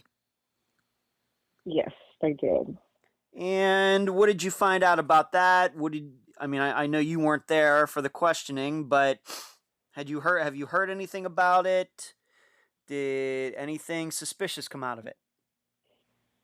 I guess it was still the same, that I really just don't understand how long. I'd like to know how long he was on the phone, because that would kind of give us an idea how long Tiffany was home.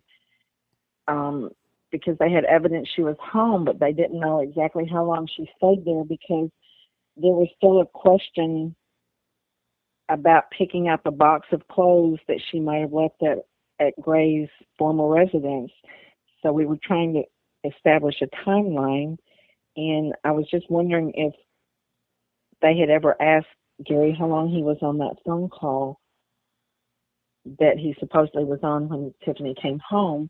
And maybe if we knew that, then we would know how long she was home.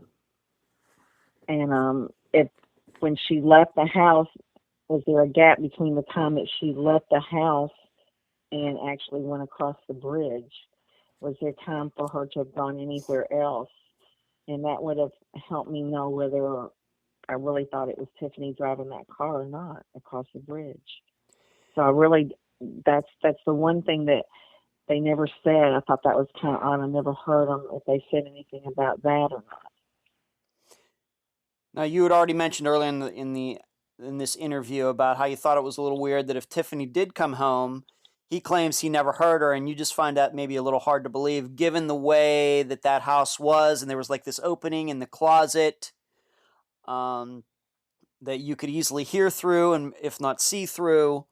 But that's what Gary said. To your knowledge, has he ever offered up an alibi for, let's say, 8 o'clock that night when Tiffany's vehicle was going out to the beach?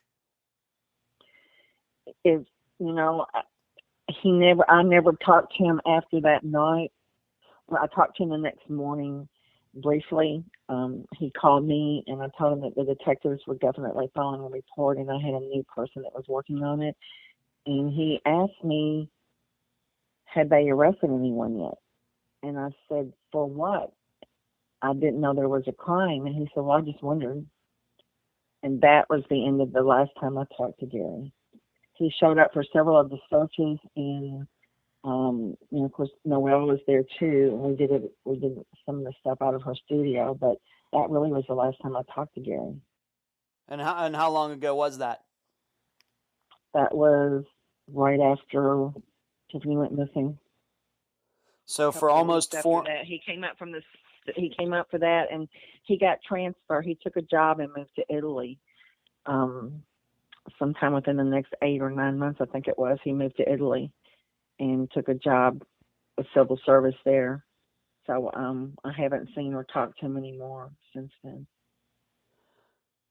And he is still in Europe? Yes.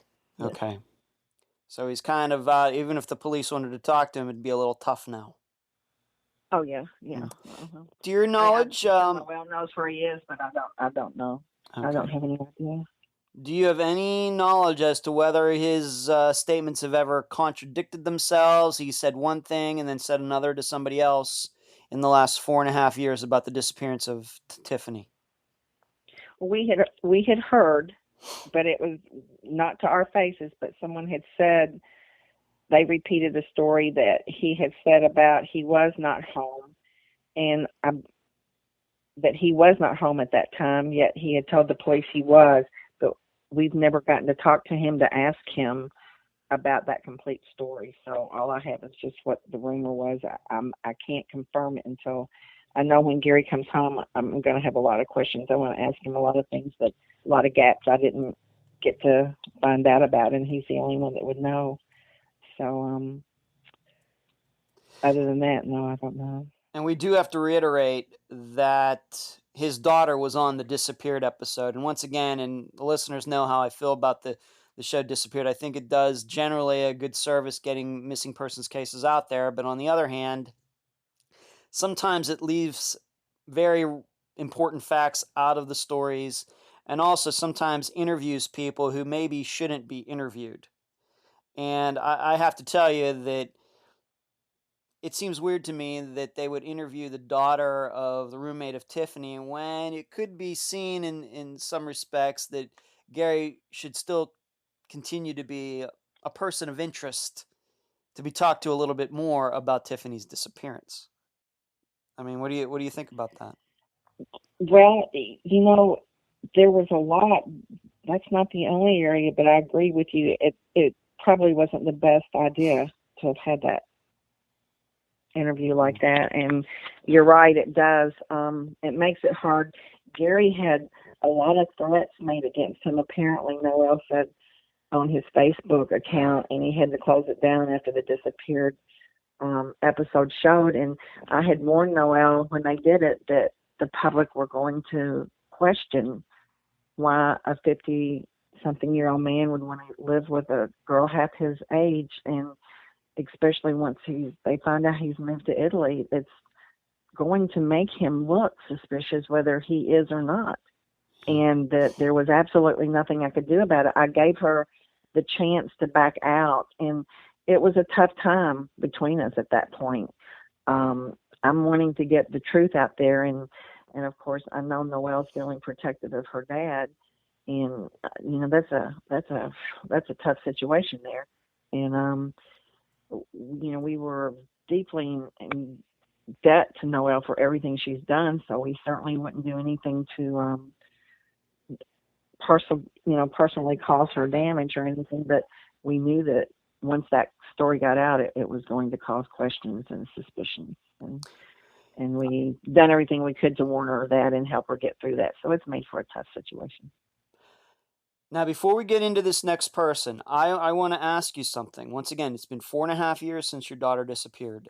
Any of her friends, any other people who worked with her at this theater, or Gary, or her boyfriend, Gray, did anybody ever say to you, you know what, Tiffany told me she was going to be taking off some days from work? No. She never said that to anybody, to your knowledge? That we know of, to my knowledge. Okay, other than Bob. All right. Her, other than her boss. Yeah. Right. That's it. All right, and we're going to talk about him right now, and I want listeners to remember that. We're not going to use his last name. Okay, we're not going to do that. I think Gary's name being out there, I think they used his full name in the Disappeared episode. It's not so big of a deal, but we're just going to use Bob's first name if we could. He was her mentor. He was, I guess, her supervisor at the theater.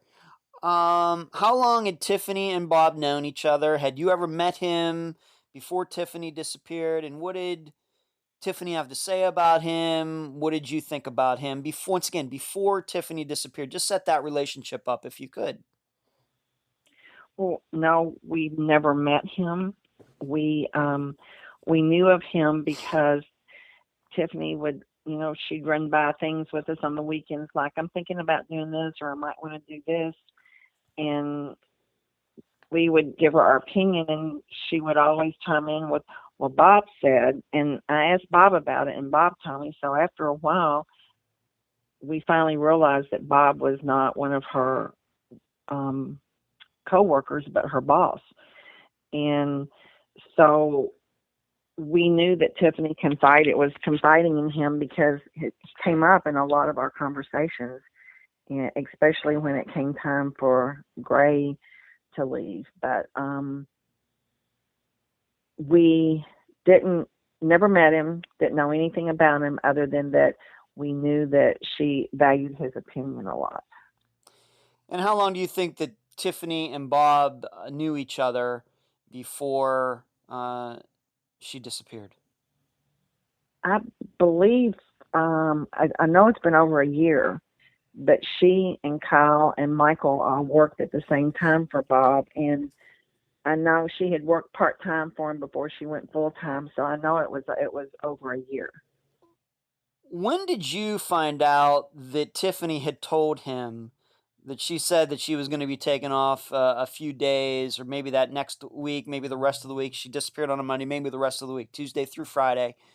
How did you find that out? When did you find that out? Who told you that? Do you remember? Yes, on the 17th when I reported Tiffany missing, I looked him up on Facebook to get in touch with him because, being her boss, I needed to find out if she had sent anything to him or if he knew where she was. Okay. And I messaged him on Facebook and told him that nobody had seen or heard from Tiffany, and that's when he told me on a message that she had said she was going to take off for a few days, and that she might not have gasoline money. And he said, and that was the end of it.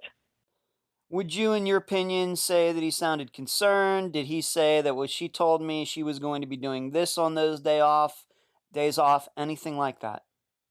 Or was it I just a was. very quick conversation?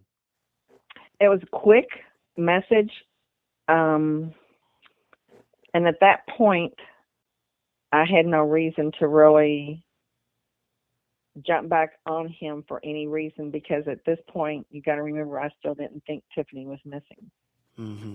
I just kept thinking she just had gone with someone, and now that Bob had said she had told him she was going to take off, it made me think, okay, she has gone with someone. So at this point, nothing raised a red flag right yet then. Okay. So that's how you found out. He specifically told you that.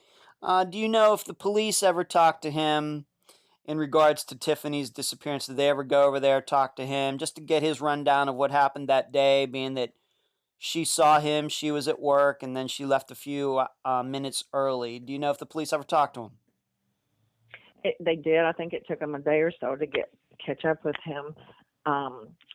Bob kind of had a reputation of being anti-police, so they were not greeted well, is what my detective told me, and they really dismissed it as not too much. He didn't have too much to tell them other than exactly what he had told me. And at this point, I don't think anybody's looking at, well, okay, this is the last person that saw her and talked to her, because I don't think anybody at this point still was taking it serious that Tiffany was disappeared and missing, as in missing, not just gone off with someone. I think at this point the police were still thinking she's 25, she's just gone somewhere, and blah, blah, blah. And I'm still holding it together thinking she's going to show up any day now. Now, Tiffany, like you said, Tiffany and the conversations what you would have with her, she would mention Bob quite a bit. Bob said this, Bob said that, and I guess maybe that's not too crazy, being that he's her supervisor there. He's in the arts community. She goes to him for advice. What did he say to her about going to Austin with Gray? That was probably that was the last and biggest throwdown we had over it. After I investigated into Austin's theaters and things like that, and saw that there was a lot of opportunities, a lot more job openings and stuff that Tiffany could suit into, plus get her art on display down at the public place that they have down. And we were really talking. I was getting excited. Rodney was kind of getting excited too, because he's from Texas and he's got a lot of family up that way. So we were thinking we've got family up there that can look after her too. So we were getting excited. But Bob told her Austin was not the place to go, that she needed to stay here in Pensacola, and that he would help her sell her artwork. Now, if the listeners don't know, if I may, if the listeners don't know, now I know Pensacola a little bit, but I think I know Austin. I've never been there, but I know it a little bit better. Austin, Texas has a thriving arts community. Music, sculpture, painting, everything else in Texas. A lot bigger than Pensacola. And of course, Austin is a much bigger city than Pensacola is. And here, the supervisor of Tiffany, who's in the arts, is telling her that Pensacola would be a better place to be than Austin if you're an artist. Yeah. And my question was this. I thought he was the technical director. I know that they know a lot, but that's art, that unless he's an artist on the side or he's art, I just couldn't understand what a technical director would know about that side of the arts unless he really was into it. And why would he be advising her on that unless he was an artist? So I just flat out asked her, is he an artist? Did he do something in the art community I don't know about? Like, the teacher that she had, Miss Mackey, is a countess, and she's well known. in this town, and the other art people that we had her associated with her well known. Did I miss this guy? Do I not know who he is because he's great and he knows what to do about artwork? And uh, So would you say, in your opinion, is it your opinion that the reason that Tiffany didn't go to Austin with Gray is because Bob told her not to? I hate to say it, but yes, we feel like that was she was scared to leave home. We understood that, but she was, I think, I just feel like that she was made to believe that he was going to help her sell her artwork here and help her do whatever she wanted to do to help with her artwork. And we just believed that he was a big influence on her. To your knowledge, at any time before she disappeared, had Bob ever helped her sell her art? To your knowledge? Not that I know. Not to my knowledge. Okay. Now this is something, once again, not in the disappeared episode, obviously, but this is something that popped up during the filming of the disappeared episode. In something that one of the production assistants said about Bob, who knew him. Tell the listeners set that all up for the listeners. Tell them what happened. Well, our crew came. 3 were from New York. Well, actually, 2 were from New York. 1 was from California. And then their assistants, which were the audio and what you call the audio grip, which is the person that helps with the everything. They help set up the audio equipment and the lighting stuff and everything. So they were local. So I had a total of 5 crew members here, and they literally just take over your house. And the young lady was from this area, had gone to school here, knew some of the same things about Pensacola and people that we did, and she was helping. And the conversation off camera led to Bob, and we were talking, and out of the clear blue sky, she pipes up. She goes, "Oh, everybody knows about Bob. He's well known in the community of the college of, if you know what I mean, with the students and the girls." And we all just looked at her like, "What?" Did you take that to mean that? Yeah. Did you take that to mean that Bob, maybe, even though I believe he is married, I don't know if has any children, but at least he was married at the time in 2013, that maybe once in a while he might have had a dalliance with a student or 2? That's exactly where my mind went, and everyone in the room's mind went. To your knowledge, I have to ask this, and you know it's coming, and we've already talked about this. Is there any proof that maybe Bob and Tiffany had something going on, or at least Bob wanted to have something going on with Tiffany? Well, Tiffany did confide in one of her sisters that she thought a lot about Bob, and that she kind of indicated to her sister that there might have been an occasion or 2 where her and Bob were pretty close. And who did But she that's all confide she this? would She confide to confided me. into your other daughter about this? Yes. Mm-hmm. Now, I know this probably would be a very awkward conversation, but has anybody ever mentioned this to Gray, her actual boyfriend at the time? No. Mm-mm. All right. So if he's Wanted listening, to, didn't know how far to go with it, didn't know. Kind of was hoping that was before her and Gray, because she had been working with Bob for quite some time when she met Gray. So, and once again, nobody that you've been able to find in the last 4.5 years, and the police have been able to find, nobody has ever said to them, yes, Tiffany was planning on taking off the rest of the week. The only person that has ever uttered those words is Bob. exactly, to my knowledge. And if she did say it to someone, they have not come forward. Now, something also interesting about the disappeared episode is that the school where Tiffany was working and where Bob works, Disappeared wanted to film on the campus. What happened? They wouldn't let them. Disappeared is NBC, Peacock Production, of course, contacted them. told them what they were doing, and understand they went all over this town to every place that's mentioned in that film, including Santa Rosa Island. They must get permission in writing Sure. to do this, whether it comes from the governor or the mayor or whoever, which it's kind of odd when we found out how many people they had to go through on some things because we thought the beach is public. No, I'm sorry. But believe it or not, you know this. I didn't know this. You can't film. So I was like, wow. So, but when it came to Pensacola State College, they were denied. They said that Tiffany's case gave them bad publicity. And I said, wait 1 second. The bad publicity did not happen. Nothing was really ever mentioned when Tiffany disappeared other than she was as you can see in the papers or articles and go back and see, that she was a student there. They didn't say one bad thing about the college.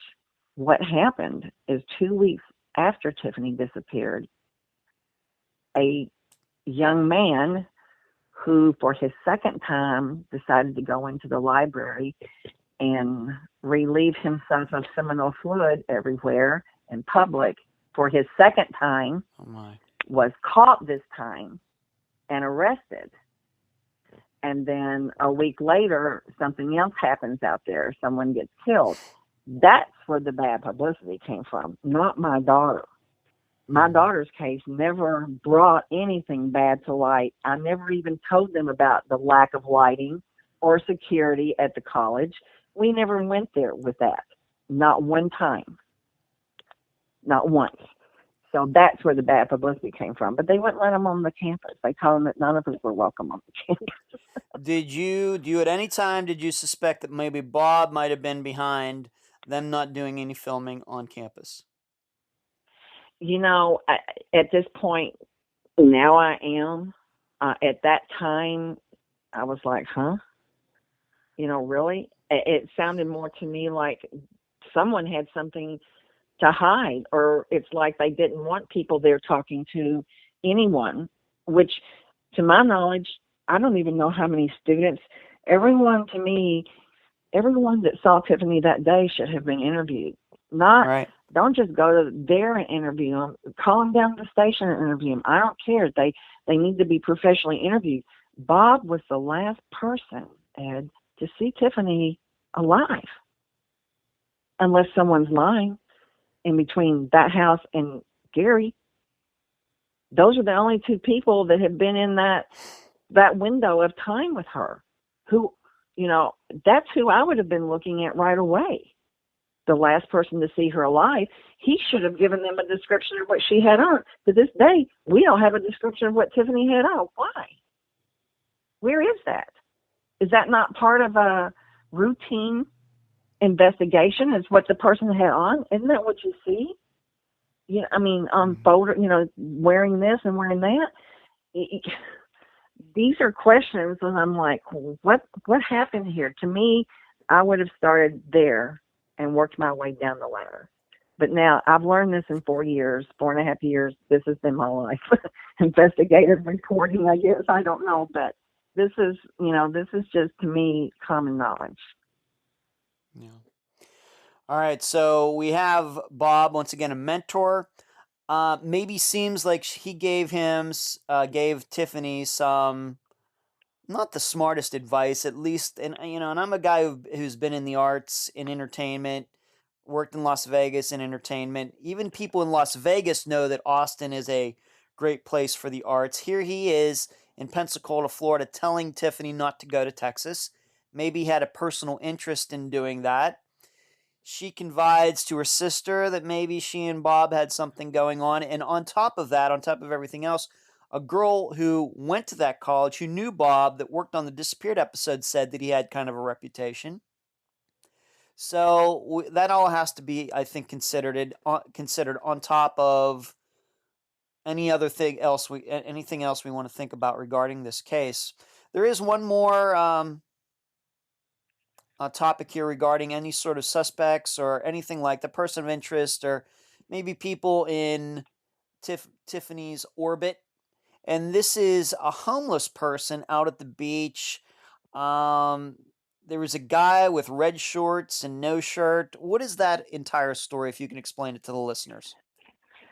There was a young lady who talked to the police and class kids when Tiffany disappeared. She had a time frame of where she had gone out to Fort Pickens right after it had reopened up, because there were several days it was closed due to weather. And she said when she was coming out of Fort Pickens, I believe she said coming out, there was a man on the side of the road off in this area that was roped off for protected wildlife area, or whatever that's called. They have areas, as you know, that's protected, and you cannot walk on them or anything. And it's out at Fort Pickens, has a lot with the sea oats and stuff. And she said he had the back of the SUV open and he was shaking a blanket, and all he had on was red shorts. And she said that she was pretty sure it was a gray SUV and that it looked just like the one in the picture. And she had made a comment. You could see where we had looked up to see how credible she was. We had looked up her Facebook comments to a friend, and sure enough, there was a conversation with her on her friend on that day saying, I wonder, what does he know he's in a protected area? He's not supposed to be over on the sand like that. And that's what made her look, because he was in an area. She's one of those people that really pays attention to that and teaches her kids eco stuff. And her and her daughter were like really upset that he was over there where the sea turtles and all the sea oats were, and he wasn't supposed to be there. So she didn't think anything about it until she saw Tiffany's poster, flyer up with the car. And when she saw that, then that's when she called the police and told them.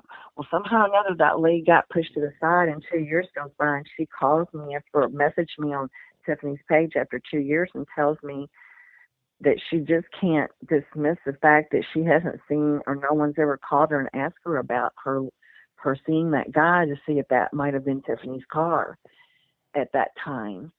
And so when they went back over their notes, come to find out, class kids had also interviewed another person up by the condo that had seen a guy in red shorts standing by a car that looked like Tiffany's also in that parking lot.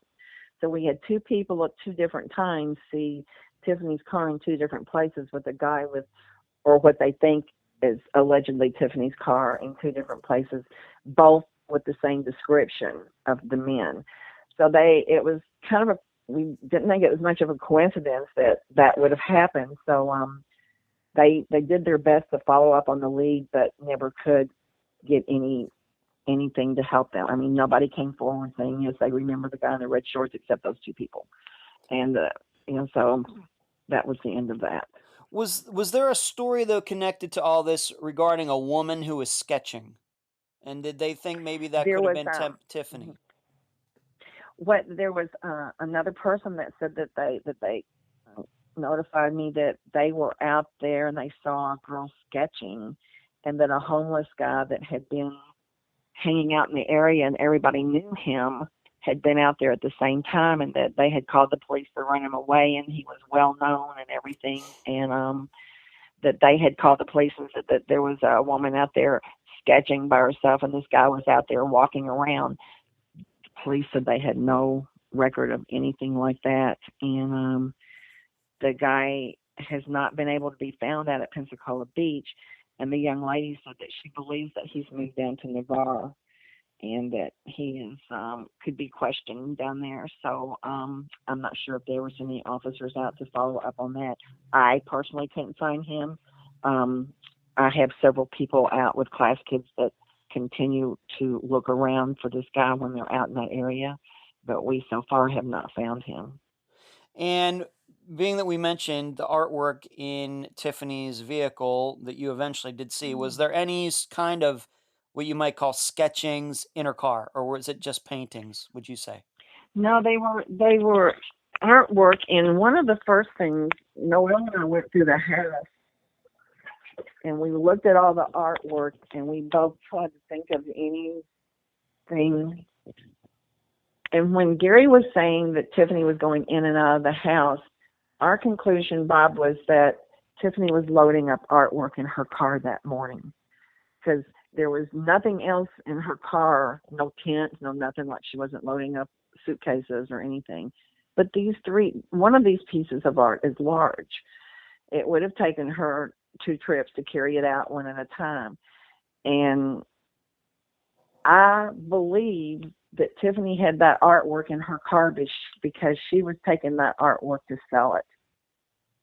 Now, whether she was going to the beach that night to sell it or not, but my second theory and thought is that Tiffany had that artwork because she had just told me that Bob had told her he was going to help her sell the artwork. She's taking off a week, so maybe she's going to start selling her artwork. So she loads it up into the car that morning. My only question is I never got to go to her locker at the college, so I don't know if she had any other artwork there. Were these the only pieces? Did she find someone there? Did someone meet her to buy this artwork? Was that the only 2 pieces? Why would you go with 2 or 3 pieces? That's not a lot. 2 small ones and 1 large one. Those are just questions that we don't know about that artwork. I just feel like Tiffany had that artwork in her car because she was going to sell it. Okay, I think that's a reasonable thought. Let's go. There have been several sightings. None of them can be confirmed, but I want to talk about one in particular.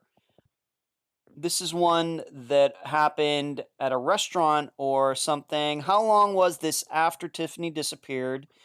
And you happen to kind of know the waitress involved. Why don't you tell the listeners about that? Okay.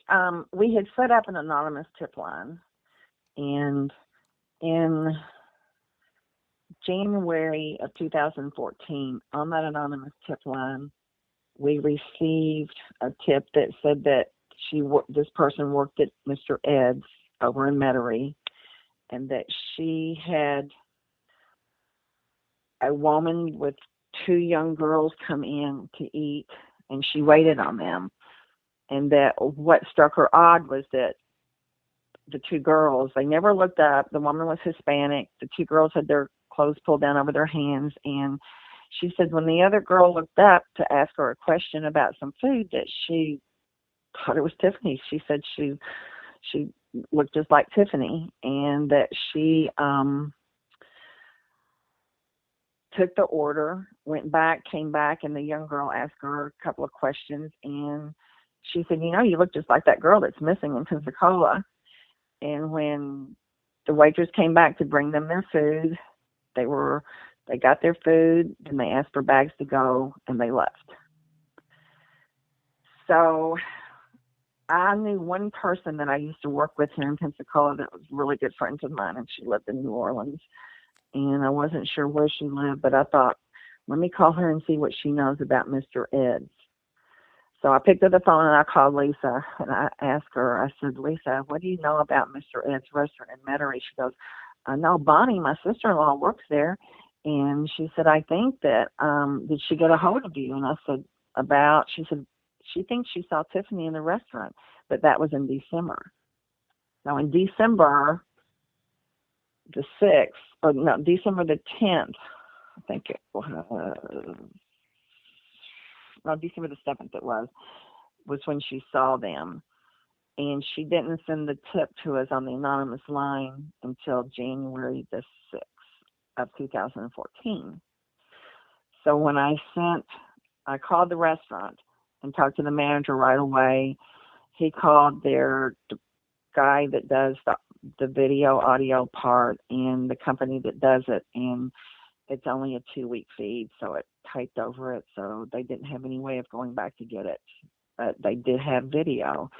And what happened on that was that Bonnie called Lisa and said, I think you need to get over here. I think this is Tiffany Daniels. And Lisa said, I'm clear away. I can't get there in time. And so Bonnie just failed to turn the tip in, is all it was. And when in January, one of her neighbor's girlfriends had a daughter that went missing, and it really upset her, and she realized she had never called. Or she said she figured Tiffany had been found by then or come home, so she didn't call. Did this woman, her name is Bonnie, Did she know Hmm. that I mean, obviously she knew that Tiffany was missing, being that that's the reason she said that to that girl in the restaurant that day. Hmm. Why didn't she do anything right at the time? I don't know. She said she meant to, but she just didn't. She said she was afraid it really wasn't Tiffany, and she didn't want to upset everybody or upset me or anyone else. Honestly, Ed, people don't want to be involved. It's really strange at the tips you get, and they go, "Well, I was going to call, but I didn't think I should." And then they called, and now time has gone by, and there's no video. I mean, it was the same way out at the beach. We had, oh yeah, I think she was in here about 2 weeks ago. I was like, well, she's been missing for a month. If you thought she knew that, why didn't you call somebody 2 weeks ago? There's a poster out front, and I mean, Hmm. it was typical. It's really sad. People don't want to be involved. Well, there's no doubt that sometimes people do infuse themselves into these stories and they're just outright lying. Okay, that Yeah. that does happen. Um, all sorts of cases where, in missing persons cases, where somebody says, "Well, I saw this woman at the convenience store. This missing woman at a convenience store." Cops go there, check out um the video, and there's nothing on there. It's not that there's just Oh, that happened. that Yeah. happens. That happens. But this is somebody who kind of knew you. I Kind of. know. I know. Whereas in all those other cases, those are strangers. This person kind of knows you and still waits a month to turn in what would seem to be a decent lead in Tiffany's disappearance. Is there a I don't personal? think she really thought it was credible for some reason. I think she thought she was just, but maybe it wasn't. I don't know. I've gone over the scenario 1,000 times in my head. Now, I wouldn't hesitate if I even thought they looked like someone I knew, but I have to put my mindset back then when I wasn't really aware of how bad things were with traffic and everything. What I have Yeah. thought I was crazy and it was her or it wasn't her, or how would I it's bad. This is really Right. bad. Right. And I that would be react now differently to things, because of what I've had to study and learn since she's been missing that I did back then. And I'm so ashamed of myself for the way I was prior to that.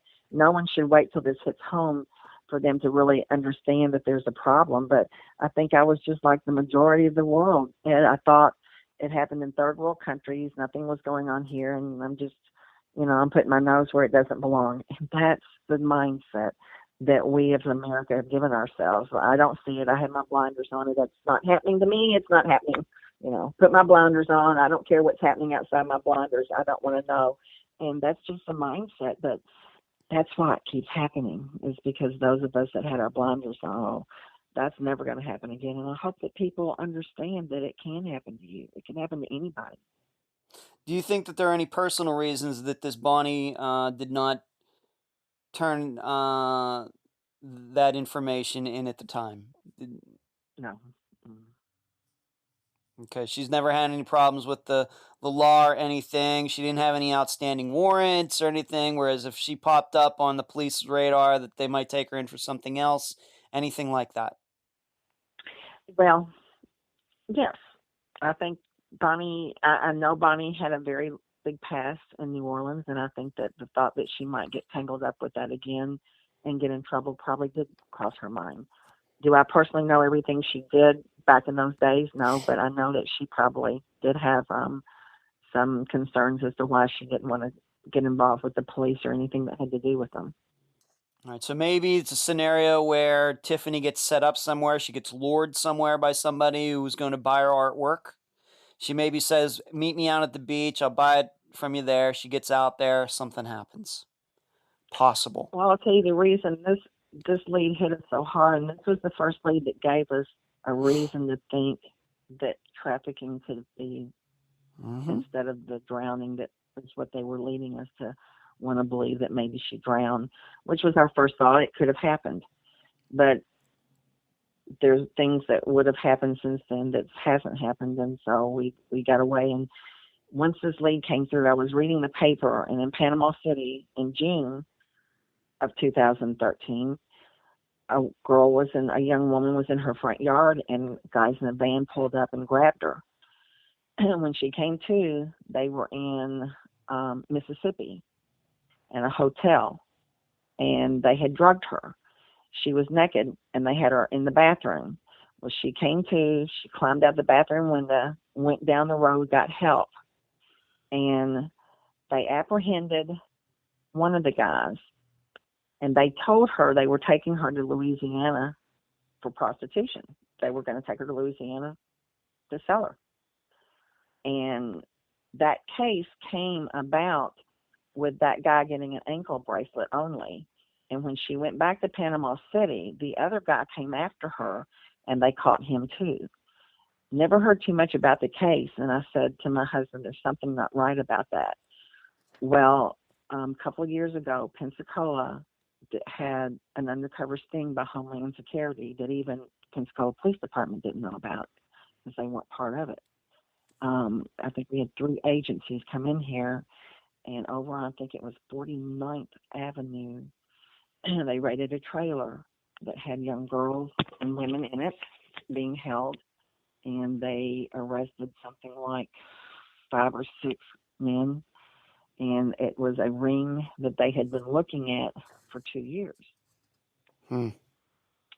Now, that meant that those people were here in this town during the time that Tiffany disappeared, because they hit Panama City Beach first.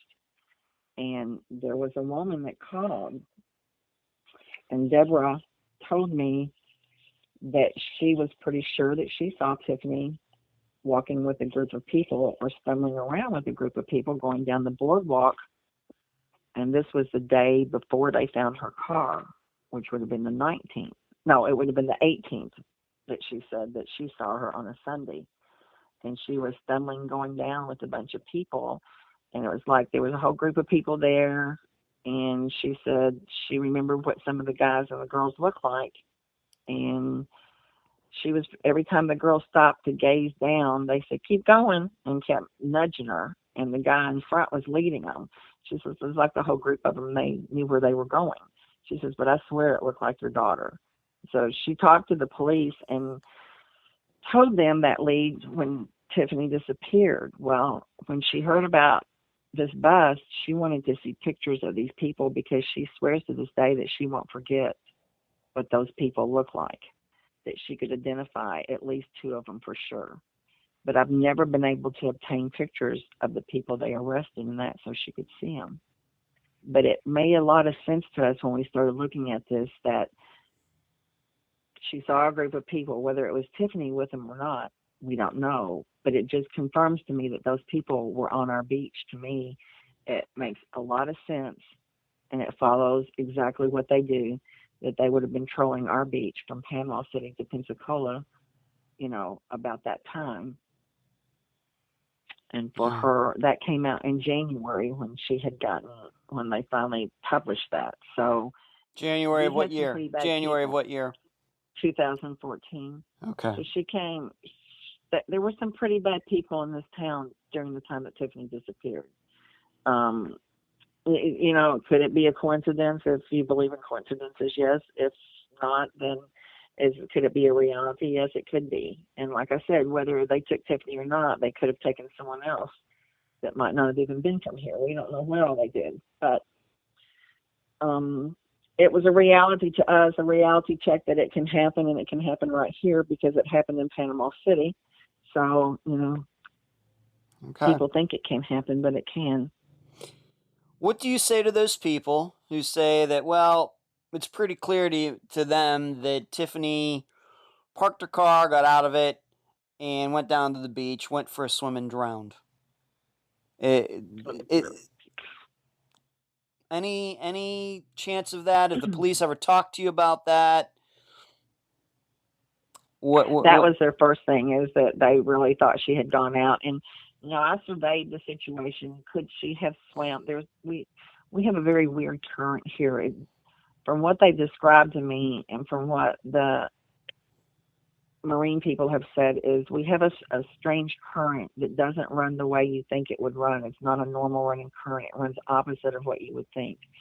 And the proof of that was when the kayaker went missing too, that they never found his body, but where they found the kayak was really strange for him to have gone missing where he went missing in the kayak to end up where he ended up. So we apparently have a very strange current out there that if you get in, it will pull you to an area where people don't normally look if you disappear from that area. So they've learned to go the opposite ends of it. Well, I don't know if Tiffany could have swam far enough out to get caught up in something like that, but I do know that the typical scenario would be you would take off your clothes or you would take off something and leave it on the beach, and you would swim out. And let's say you didn't. Let's just say you walked straight out into the water. Well, if a body is moving, it won't be eaten upon. But if it gets caught upon, it can deteriorate. And then whatever it gets caught upon is subject to also surface sometimes with storms and things. And we've had a lot of storms. All the things that would have come up on the shore, anything at all, if it's been found, it's not been reported to us. And the searches that class kids and everybody has done on the shoreline, it has not turned up anything of Tiffany's at all that we know of. So they think that if she had gone out, so they think if she would have gone out to swim, whether it was just for a night swim or maybe she just wasn't having the best thoughts in the world, maybe, her boyfriend's moving away, she's having some money issues, she's having some roommate issues, she has, it seems a lot of the maybe non-positive things going on, that either way, that she would have been found. They feel like something would have been found. Clothing, something would have surfaced by now. A lot of people don't pray for storms, but that was one of the first things Rodney and I prayed for, is for storms, because that turns it up out there. And if she's hung up on something, then it would surface. And I'm not the only family. I've read recently where another family, the missing, that they think might have drowned too, always prays that storm stirs it up, because it would help them surface and find their loved one, And so I said to Rodney, when we got the human trafficking tip, it was a lot better looking for her alive than it was waiting for a storm to turn up a body. I can tell you that. Right. I need to ask you this. Were the keys to her car ever found? Or was it locked? What was the situation? No, it was unlocked and the police have them. So the vehicle sat there unlocked for 7 days, something like that, 6, 7, 8 days. Unlocked at the beach with the keys in it. That's what they're saying. Okay, I just wanted to clarify that. We never saw it. That's what they told us, that they have them. I've never asked to see them. Now, something else is, it's only been, when I say only, I mean in contrast, I've covered a disappearance in the 50s, 1950s. I've covered a disappearance in the 1960s, a couple disappearances from then, and several in the 70s. But it's been only 4.5, quote unquote, only 4.5 years. But just in that short time, you've had some scammers come around, haven't you? Maybe you can explain what that's like and what people need to look out for regarding this. What is going on with you and your family, Cindy? Wow. Well, the first one we got was really a gut wrencher, and it seems like we don't ever get tips or extortion notices except on Friday nights for some reason. And I have Tiffany's page set to alert me when I get private messages, just because in case it's a lead or a tip. So I got this message at midnight that told me that they would tell me where her body was. Did I want to know where she was? And I was like, are you kidding me? And that they knew who killed her too, and where the body and the gun was and all this. And they were going to send me a recording of it. And they even had it recorded, and they would send that to me too. I had to send them some money. And so that was the week that our new Pensacola police chief was getting sworn in. Captain Alexander was going to Chief Alexander, and you couldn't have getting a police officer on the phone for $1 million. So Noelle and I tackled this ourselves. While they were talking, while the police supposedly were talking to them, there was a long gap there, and I saw that they had sent us the MP3 playing, and I played it, and it was immediately, I could tell it was a police officer, because he says that I pulled my backup gun from the back of my pants, and I shot her because she was suffering where I'd hit her in the head. And I knew right away it was a cop, and I knew whatever this was something strange. So I called Noelle, and within 15 minutes, Noelle had plugged it into a program she had and had identified it. It was a true story, and it was on YouTube, but has since been taken down, of a detective confessing from Panama City, Florida, when he killed his girlfriend. And this was him in court. This was the court case of the trial, and this was his true confession. Somebody had recorded it, and they had recorded that and sent that to me as if it was the person confessing that they had killed Tiffany. But I was like, how weird is it that this person that they said should send me ends up to be Panama City? Are they not? First of all, I was thinking, you're not very smart to know how close we are, and that case made national headlines back in the 80s or 90s, and everybody knew it, and it was on YouTube. So, I mean, you could have used something a little bit better, but it came back to be 6 IP addresses from Russia, but they ran it through a guy's Facebook account in Canada. Mm-hmm. And so they basically, the police said, there's absolutely nothing we can do about it because it's out of the country. We blah, blah, blah. We're not going after them. So that was our first one. And then our second one was a woman that sent us on a wild goose chase. However, she was using real names, numbers, and places, which made it even harder to dispute that she was lying. However, I was able to trace down every address and every clue that she gave us, and I ended up in Mexico.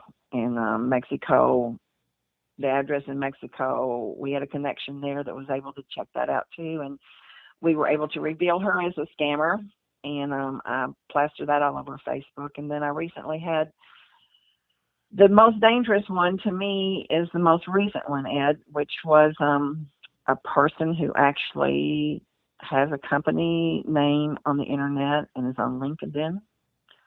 And he actually says that his company will help people who have had people kidnapped, and they'll get back their family members for X amount of dollars and everything. And he's the most dangerous one. And the reason he's so dangerous is because he is a real person, and he is in the United States, and he does have this company set up. And unfortunately, he has been hired by some corporations for security reasons and everything. And some of the stuff he tells you is true, and some of it's not. What makes him so dangerous is he has never ever found a missing person. And if your loved one or someone you know, and you know where they are, and you know they're there, and you just want them back, and you know they're there, this is the person you want to hire, because he breaks all barriers. He doesn't have any rules or regulations or nothing. He goes in like G.I. Joe, jerks them out, scares the heck out of everybody there, threatens them all, and he'll get your loved one back, but you are going to pay him $15,000 to $20,000. If you know where your loved one is, you're able to go in and get that person out. You'll figure it out if you really want them out. You don't need to pay this man that, because his tactics are bad. I would tell you his name, but I'll be honest with you. If you want a private message to anybody, no, we're not going to mention this guy's name. No, we're not going to. We're not going to mention. We're not going to mention his name. All we need to know is that a reputable foundation like Class Kids that you've been working with, they are at direct odds with this guy. Oh yes. This man is. This to me is the most dangerous one, because he's real. And it's hard to say no when you're desperate. I mean, you got to understand, there isn't anything I wouldn't do to get Tiffany back. But the one thing I'm not going to do is enable people who are liars and thieves and prey on people like us. I'm not going to keep enabling them to keep doing that. And when I can expose them, I will. Unfortunately, that gets a little dangerous with some of these people. That's the reason I would never really give this person's name out, is because he's dangerous. Okay. He's real. These other people are in other countries sitting in a computer and eating their snacks and going over websites just picking on praise, thinking that somebody will be stupid enough or vulnerable enough to do it, and they get their money too. But this type of person is the one you want to beware of. Okay. But there are ways to figure them out. You just have to be diligent. You have to question. You have to be knowledge. You have to arm yourself with knowledge.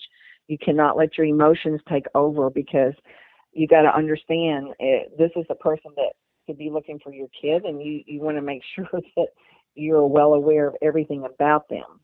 And all it takes is there's enough tools out there for any family to figure out if this is a good person or a bad person coming after them. And the psychics will come after you too, but just remember this, that there's not been one psychic to this day that's ever found a body, alive or dead, of a missing person. Not one documented case. That's true. What's it been like? I know it's been tough, Cindy, the last 4.5 years. And, what do you do on a daily and weekly basis? I know you're working on this. And in fact, you told me before the conversation started, you now have a new detective on Tiffany's case. And so I know that you correspond with the Pensacola Police Department fairly, regularly. What's it all been like for you? It's been a terrible learning experience. I've learned a lot, not the way I wanted to learn it.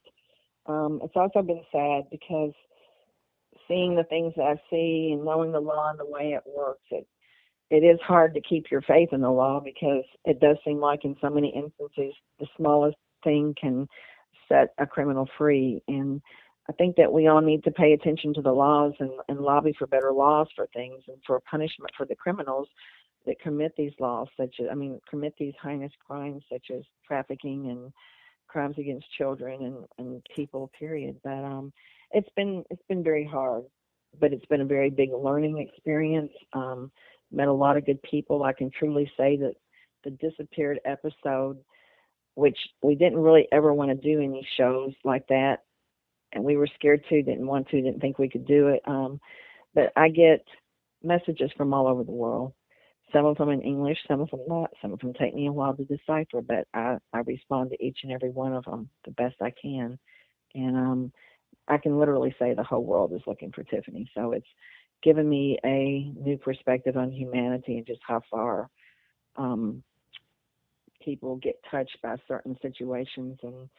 And it's just really amazing when these people reach out to you, especially from all these other countries and things, and it's just been amazing, the outpour of support. And we do a lot of work with things. We started working with Refuge for Women because we realized that if Tiffany is a victim of trafficking, that when we get her home there, she will need much needed guidance and help, and we are not equipped to do that. And we realized that there is no place around here equipped for that either. So we're working with Refuge for Women, which is a wonderful faith-based organization that takes care of women who have been sexually exploited or trafficked. And it's a 9 to 12-month program. And we realize you can rescue all the people out there you want to, but if you can't get them the proper help afterwards and the guidance and what they need, that it's you're not doing them very much of a justice. So we're doing things like that. We're trying to be more aware of the situation and get the word out and help educate people. And we work with a lot of the families of the missing, and Pensacola has the only monument or memorial to the missing in the whole United States. And when Joanne Otto went missing back in the 80s, her mother had this commission. Kathy Hoside had an artist come in and do a sculpture that sits beautifully on our water side downtown. And we are the only ones that have anything like that. Where can the listeners go to find out more about Tiffany and what you've been doing and her case? Are you on Facebook? Do you have a website? Yes. Give the listeners Yes. that information now, if you could. It's Help Find Tiffany on Facebook. And we don't have, that is really it. We shut down the website after a while when we went almost a year without one single tip on it. So we had to shut that down. And we get all of our tips through private messaging or anything there, or through the Pensacola Police Department or Class Kids. Class Kids has been the biggest resource for us ever, and Call to Rescue is also here, and they work with us all the time. Okay. And of course, there's the disappeared episode that people can still find maybe on YouTube. And there's a couple other places that you can kind of watch it technically illegally, but it's out there. And of course, It's she's on called Against the Tide. yeah, and Against the charlieproject.org. Tide is the episode. Yeah, Against the Tide is the name of the episode. Thank you for that. Thank you. And then, of course, on NamUs, Tiffany is on NamUs as well. All those places. Yes, she's on every national database, including the overseas one, too.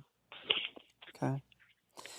Cindy, any last words before we conclude this interview? No, I'm just thank you for the work that you do for the families. It's our way of keeping them out there, and that's the main thing, is to keep the names out there and keep these faces out there to help us find these people and bring them home to their loved ones. Cindy, thank you for being on this episode of Unfound. Thank you. You're welcome. And that was my interview with Cindy Daniels, mother of Tiffany Daniels. I thank her for joining me and all of you on this episode. Just to show you how things are in the missing persons world at this time, since we conducted the interview, and that was about 2 weeks ago, the detective on Tiffany's case got changed again. I don't know how many that is now for her case, and Tiffany has only been gone for 4.5 years. So that should give you an idea of how many detectives have been responsible for these cases that are 10 or 20 or 30 years old. The average number is probably over 10 detectives per case. One more reason these cases go unsolved for so long: there is no continuity, and every detective has to essentially start from scratch. This doesn't happen in homicide cases. It just doesn't. Something Cindy and I didn't cover in the interview, although we talked about it shortly during our conversations. On top of all the possibilities listed in the interview, she is also of the belief that a former roommate, not Gary, but a former one before him, should also be questioned in Tiffany's disappearance. We didn't discuss this in the interview because there aren't a lot of facts regarding this particular person. All I will say is that, like in many cases where an attractive young woman disappears, young men in her orbit should be questioned and asked about their alibis. Cindy doesn't believe that happened with this former roommate. And I'll just leave it at that. So, what happened to Tiffany Daniels? It's hard to say. I have my own beliefs, but Unfound is not about my theories. Unfound is about presenting the facts and allowing you to decide. So what do the facts boil down to? What about suicide? Things seem to be tough for Tiffany at the time of her disappearance. Money issues, former roommates sticking her with bills, the electricity was going to be shut off, her boyfriend moved to Texas, she couldn't find new roommates. Then there's Bob the supervisor, had a reputation for mingling with his theater workers and college women. Bizarrely told Tiffany to stay in Pensacola and not go to the great city of Austin, Texas. Suddenly volunteered to help her sell her art, something he had never done before. Gave cops a hard time when he was questioned. There was a possibility that he and Tiffany did have something going on, and told police that Tiffany said she'd be gone for a few days despite her not saying that to anyone else. Gary, the roommate, told 2 different stories about that day and where he was, said he didn't hear Tiffany come home that afternoon, which seems impossible, acted strangely when he met Cindy, moved out of the house right after Tiffany disappeared, then went to Italy and hasn't been back. And then the final choice. This is kind of a conglomeration of a variety of possibilities. Tiffany was taking some extreme chances trying to find roommates on Craigslist. Could a sex trafficker have seen her ads and convinced her that she could make some quick money? Did she go out to bike ride that night and get abducted? Did somebody lure her by masquerading as wanting to buy her art? I think these are all decent possibilities, and in fact, there are more on top of those. There are many choices, and I think that's what keeps us from having a clear picture. At this point, we can't necessarily rule out anything. With that, I'll leave the rest of the theorizing up to you. And that's the program. If you found it informative, please go to the app that you use to listen to Unfound and give this podcast a 5-star review. I thank you for listening. I'm Ed Densel, and you've been listening to Unfound.